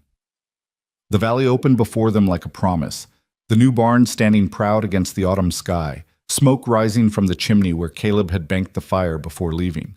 As they dismounted, Annie ran immediately to check on the chickens, calling out greetings to each one as if they were old friends. Lydia stood in the yard looking at the house, the barn, the garden she'd worked so hard to restore, and felt something settle in her chest. This was home. Not just shelter, not just safety, but truly home. "You all right?" Caleb asked, coming to stand beside her. "Better than all right." She turned to him. "Caleb, before Barrett, before everything that happened, you said something in the barn. Do you remember?" His ears reddened slightly. "I remember." "Did you mean it? Or was it just the moment, the fear, the—" He stopped her words with a kiss, gentle but certain, his hands cupping her face with infinite care. When he pulled back, his eyes held hers. "I meant every word," he said. "I love you, Lydia Harrow. I love Annie. I want you both to stay, not as guests, not as help, but as family. Real family. We're not married," Lydia felt compelled to point out, even as her heart soared. "People will talk." "Let them." Caleb's thumb traced her cheekbone. "But if it matters to you, if you want the words and the ceremony, I'll give you that too. Whatever you need to feel secure. Whatever makes this real in your eyes." Lydia's breath caught. "Are you asking me to marry you?" "I'm asking you to build a life with me. Marriage, if you want it. Partnership, certainly. Love, absolutely." He paused, struggling with words as he always did. "I'm asking you to stay forever, not just until something better comes along. I'm asking you to be mine, and let me be yours, and raise Annie together, and maybe—" He stopped, looking almost embarrassed. "Maybe what?" "Maybe have more children someday. If you wanted, brothers or sisters for Annie, a house full of noise and chaos instead of silence." He searched her face anxiously. "Is that too much? Am I assuming too much?" Lydia laughed through sudden tears.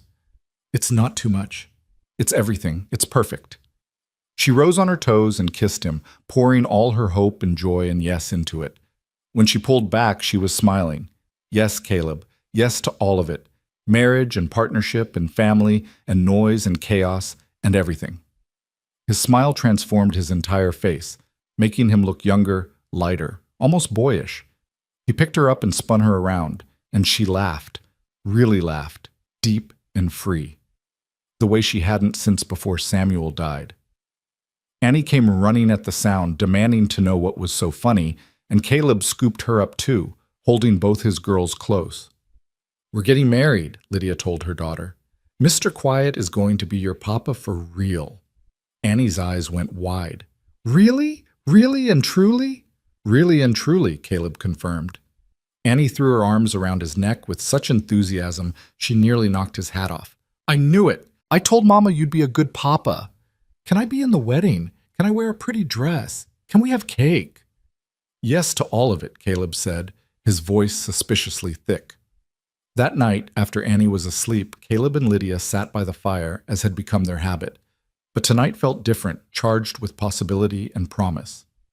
Caleb pulled something from his pocket, a small object wrapped in cloth. "I want to show you something," he said quietly. "Something I haven't shown anyone since they died." He unwrapped the cloth to reveal a simple gold ring, worn smooth with age. Lydia recognized it immediately as a wedding band. "Sarah's?" she asked gently. Caleb nodded. "Thought I'd never take it out again. Thought I'd keep it forever as a reminder of what I lost." He turned the ring over in his fingers. But holding on to the past doesn't honor it. Living again, loving again, that honors it. Sarah would want me to be happy, would want Emma's room to have another child's laughter in it. You don't have to explain, Lydia said. I want to. He looked at her directly. I love Sarah, loved her with everything I had. And when she died, I thought that was it, that I'd used up my portion of love for this lifetime. But then you came along, and Annie and I learned something. Love isn't finite. Having loved before doesn't mean you can't love again. The heart's bigger than we think. He set Sarah's ring aside carefully, then reached into his other pocket and pulled out a different ring, this one newer, simpler, clearly purchased recently. Got this in Dustridge, he admitted, before everything with Barrett. Kept carrying it around, trying to find the courage to ask. He held it out to her. It's not fancy. I'm not a wealthy man, but it's real gold, and it's a promise. Will you wear it?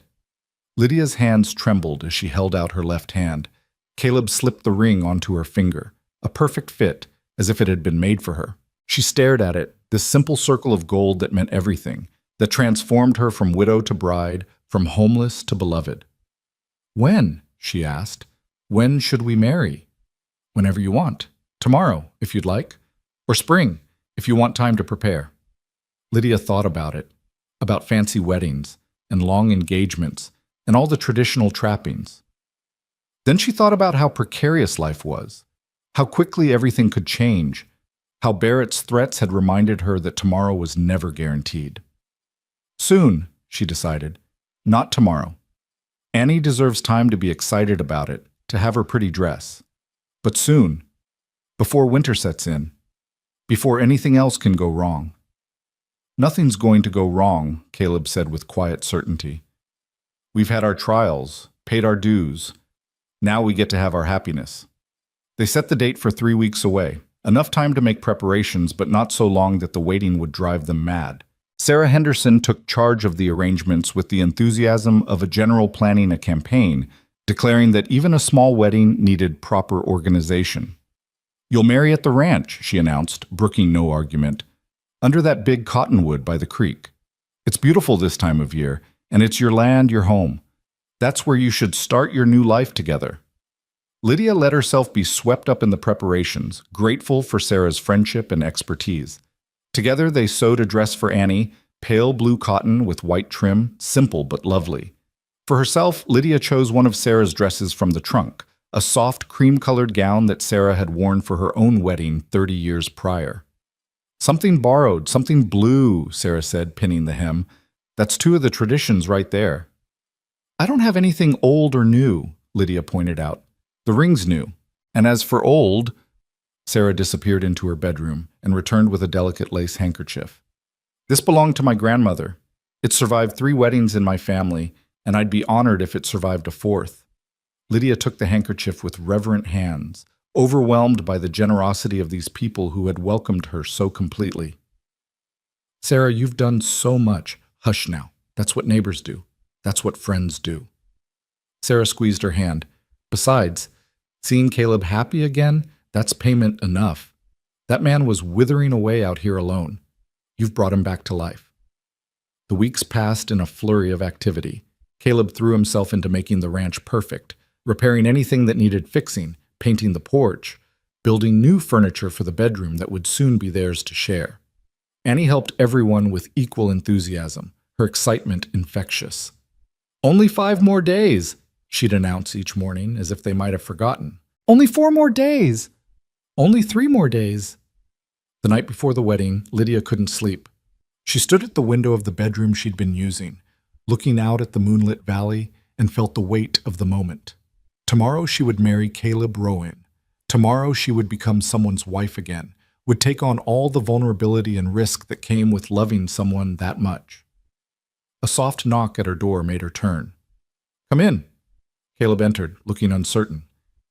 Saw your light on. Thought you might be worrying. I'm terrified, she admitted.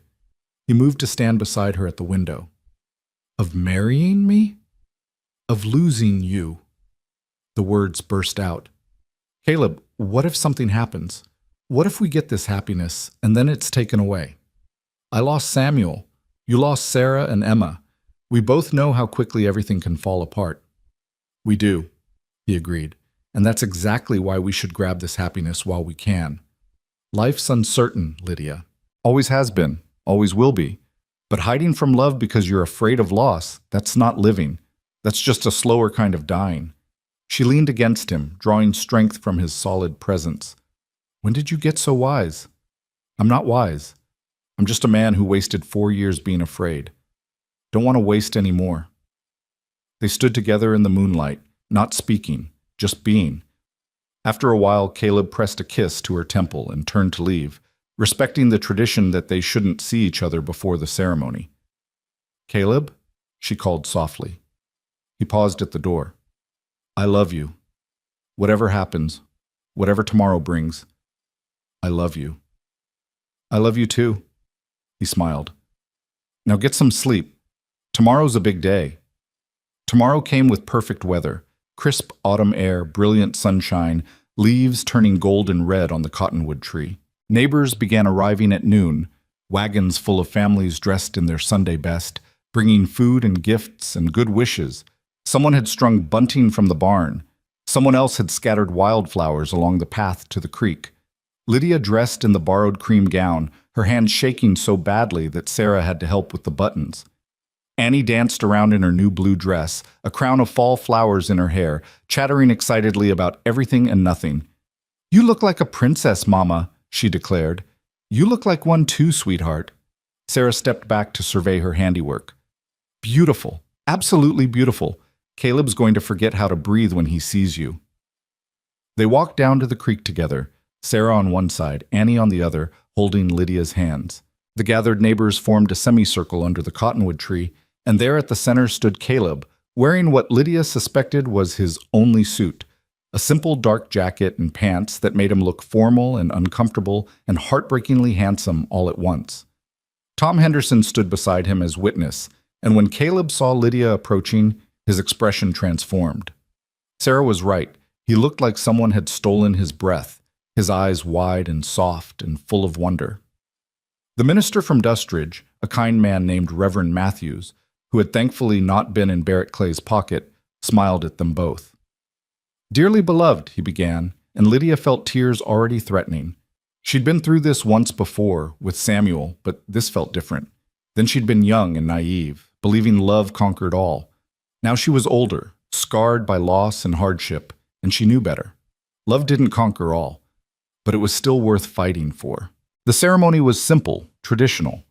They spoke their vows, to love, to honor, to cherish, in sickness and health, for richer or poorer, till death parted them. When Caleb slipped the ring onto her finger, the same ring she'd already been wearing for weeks, his hand was steady, his voice clear. With this ring I thee wed. Lydia's voice shook when she repeated the words, sliding a ring onto his finger that Sarah had helped her buy in town. With this ring I thee wed. You may kiss your bride, Reverend Matthews said, smiling. Caleb cupped Lydia's face in his hands and kissed her gently, reverently, as if she were something precious and breakable. The gathered neighbors cheered, Annie squealed with delight, and Lydia felt something click into place, some piece of herself that had been missing settling finally into home. The celebration lasted well into the evening. Tables groaned under the weight of food.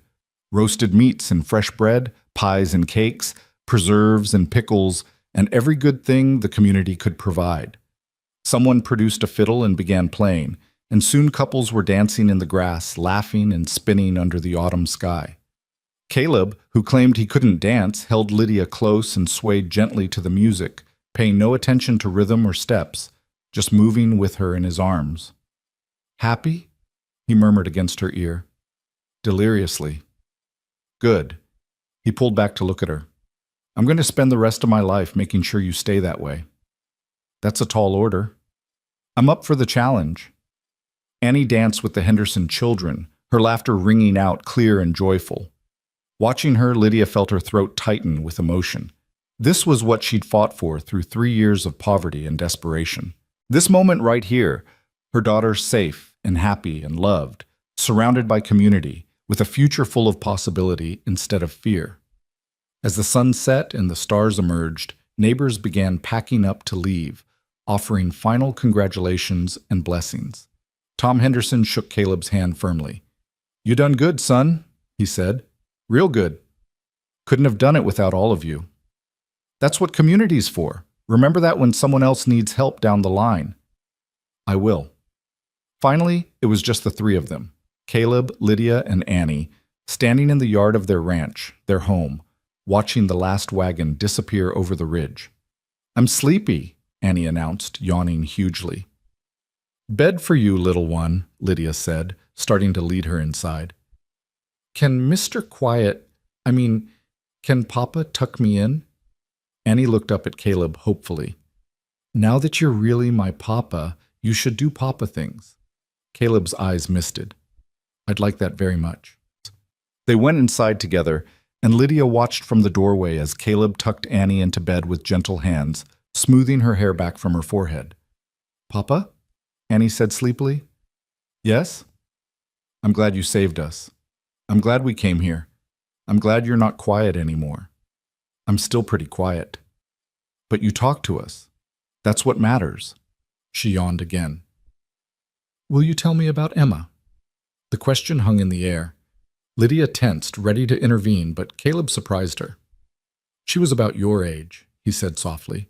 "Had dark hair like mine, but her mother's smile. She loved horses, used to follow me everywhere, asking a million questions, just like you do." "Do you miss her?" "Every day. But having you here, it helps. It doesn't replace her. Nothing could. But it helps heal the hurt." "Good." Annie's eyes were drifting closed. "Because I need a papa, and you need someone to ask you a million questions. So we're perfect together." "We are," Caleb agreed, his voice rough. "We're perfect together." He stayed until she was fully asleep, then rose and found Lydia waiting. She took his hand and led him outside onto the porch where they'd spent so many evenings learning each other. "That was beautiful," she said. "What you said to her about Emma. It's true. You and Annie, you haven't erased the past, but you've given me a future. That's everything." They stood together in the darkness, his arm around her shoulders, her head against his chest. The prairie wind whispered through the grass, carrying the scent of autumn and wood smoke and home. "I was thinking," Lydia said carefully, "about what you said, about maybe having more children." Caleb's arm tightened around her. And I think I'd like that. Not right away. We should have time to just be us first. But someday. A brother or sister for Annie. More noise and chaos." She smiled. "More love." "More love," Caleb repeated, as if testing how the words felt. Then he turned her to face him, his hands on her waist. "I spent 4 years believing I'd used up all my capacity for love, that there was nothing left in me worth giving. You proved me wrong, Lydia Roan." Lydia Roan. Her new name, still strange on her tongue but growing more familiar by the moment. She liked it, liked the way it tied her to this man, this place, this life they were building together. "We proved each other wrong," she corrected. "I thought I was broken, thought poverty and loss had hollowed me out until there was nothing left but survival instinct. But you showed me I could still hope, still trust, still love." He kissed her then, deeper than before, with passion, but also tenderness, promise, and desire intertwined. When they finally pulled apart, both breathless, Caleb rested his forehead against hers. "I want to show you something," he said. He led her around the side of the house, to a spot she hadn't noticed before. A small cleared area where 2 wooden crosses stood, simple but carefully made. Sarah and Emma, the dates carved into the wood. "I visit them sometimes," Caleb said quietly. "Talk to them. Tell them about my day, about the ranch." He paused. "I told them about you, about Annie, about how you came into my life and changed everything." Lydia felt tears slide down her cheeks. "What did you tell them?" "I told them I was sorry for taking so long to live again, for spending 4 years just existing instead of honoring their memory by finding joy." His hand found hers. "And I told them thank you, because loving them taught me how to love, made it possible for me to recognize what I was feeling when you came along." "Do you think they'd approve? Of me? Of us?" "I know they would. Caleb's voice was certain. Sarah always said life was for the living, that grief was necessary, but dwelling in it was wasteful. She'd be glad I found you, glad Annie will grow up with love and laughter instead of silence and sorrow. They stood there for a long moment, honoring the past while embracing the future. Then Caleb led her back to the house, to the bedroom that was now truly theirs, where they could begin their life together in earnest. The days that followed settled into new rhythms. Caleb was still quiet by nature, but he spoke more now, sharing his thoughts and feelings instead of hoarding them. Lydia continued managing the house and garden, but with joy instead of desperation, knowing her work was building something permanent. And Annie thrived, growing rounder and taller, her laughter a constant soundtrack to their days. Winter came early that year, blanketing the valley in snow by mid-November. But the new barn stood strong, the animals were sheltered and fed, and the house stayed warm with fires burning and love filling every corner. They spent long evenings by the hearth, Caleb teaching Annie her letters, while Lydia mended or sewed or simply sat and watched her family with quiet contentment. One night, as snow fell softly outside and Annie slept peacefully in her room, Caleb pulled Lydia close on the sofa. "Do you ever regret it?" he asked. "Staying here instead of trying to make a life somewhere else? Somewhere with more people, more opportunities?" Lydia looked around the simple room, at the handmade furniture, the mended curtains, the worn but clean floors, looked at the man beside her with his scarred hands and quiet strength, thought about her daughter sleeping safely down the hall, about the neighbors who'd become family, about the life they were building day by day. "Never," she said firmly. "Not for a single moment. Even when it's hard, when the work is endless and the money's tight," and she silenced him with a kiss. "Especially then. Because we're facing it together. Because hard work with a purpose is better than easy living without meaning. Because this," she gestured around them, "this is everything I ever wanted and didn't know to hope for." He smiled, that full, genuine smile he gave only to her and Annie. "I love you, Lydia Rowan. I love you too, Caleb Rowan. Now and always." Spring came eventually, as it always does, melting the snow and coaxing green shoots from the frozen earth. Lydia planted her garden with Sarah's help, Annie helping by digging holes wherever she pleased and chattering about how big the vegetables would grow. Caleb prepared for calving season, his hands fully healed now, his body strong again. And on a warm April morning, Lydia woke feeling different. She lay in bed, Caleb still sleeping beside her, and placed a hand on her stomach. It was too early to be certain, but she knew. Somehow, she knew. She waited until evening to tell him, until after dinner when Annie was playing outside and they had a moment of relative privacy. She took his hand and placed it on her still flat stomach. "I think we're going to need to make another bed," she said softly. Caleb's eyes widened. "You mean, I'm not certain yet, but I think so." His face transformed with joy and wonder. He dropped to his knees and pressed his ear to her stomach, as if he might hear something, anything, that would confirm this miracle. "When?" he asked. "Late autumn, maybe. November or December." He looked up at her, tears on his face, all his usual stoicism abandoned. "A baby. Our baby. Our baby," she confirmed, crying too now. "Annie's going to be a big sister." They held each other, laughing and crying at once, overwhelmed by the perfection of this moment. After so much loss, so much hardship, life was giving them this, new life, new hope, new love to add to what they'd already built. When they told Annie, she shrieked with excitement and immediately began planning everything the baby would need, where it would sleep, what they would name it, whether it would be a brother or sister. "Can we name it Emma if it's a girl?" she asked Caleb solemnly. "Because Emma was your first daughter, and this could be like having her back a little bit." Caleb picked her up, holding her close. "That's a beautiful thought, Annie, and I think that would honor Emma's memory perfectly." The pregnancy progressed smoothly, Lydia blooming with health despite the hard work of ranch life. Sarah Henderson declared her disgustingly radiant and made sure she rested enough, sometimes forcibly sitting her down when she tried to do too much. "You're growing a human being," Sarah would scold. "That's work enough. Let Caleb handle the heavy chores." Caleb needed no convincing. He hovered over Lydia with anxious devotion, barely letting her lift anything heavier than a spoon. She found it endearing and exasperating in equal measure. "I'm pregnant, not fragile," she protested one afternoon when he insisted on carrying a basket of laundry for her. "You're precious," he corrected. "There's a difference." November came with the first snow, and on a cold night with wind howling outside, Lydia's labor began. Sarah came immediately, along with the doctor from Dustridge, the same one who'd been too expensive when Annie was sick, but who came without question now that Lydia was part of the community. Caleb paced outside the bedroom door, Annie holding his hand, both of them tense with worry. Labor was dangerous. Both of them had lost people they loved to childbirth's complications. The hours stretched endlessly, marked by Lydia's cries and Sarah's calm voice giving instructions. Finally, just as dawn was breaking, a new sound joined the wind, the thin, furious wail of a newborn baby. The bedroom door opened. Sarah emerged smiling, her sleeves rolled up.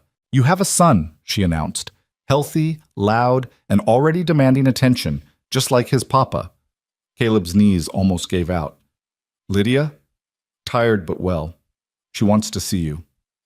He entered the bedroom with Annie clinging to his hand. Lydia lay in the bed, exhausted and radiant, holding a small bundle wrapped in blankets. She looked up when they entered, her smile tired but transcendent. "Come meet your son," she said softly.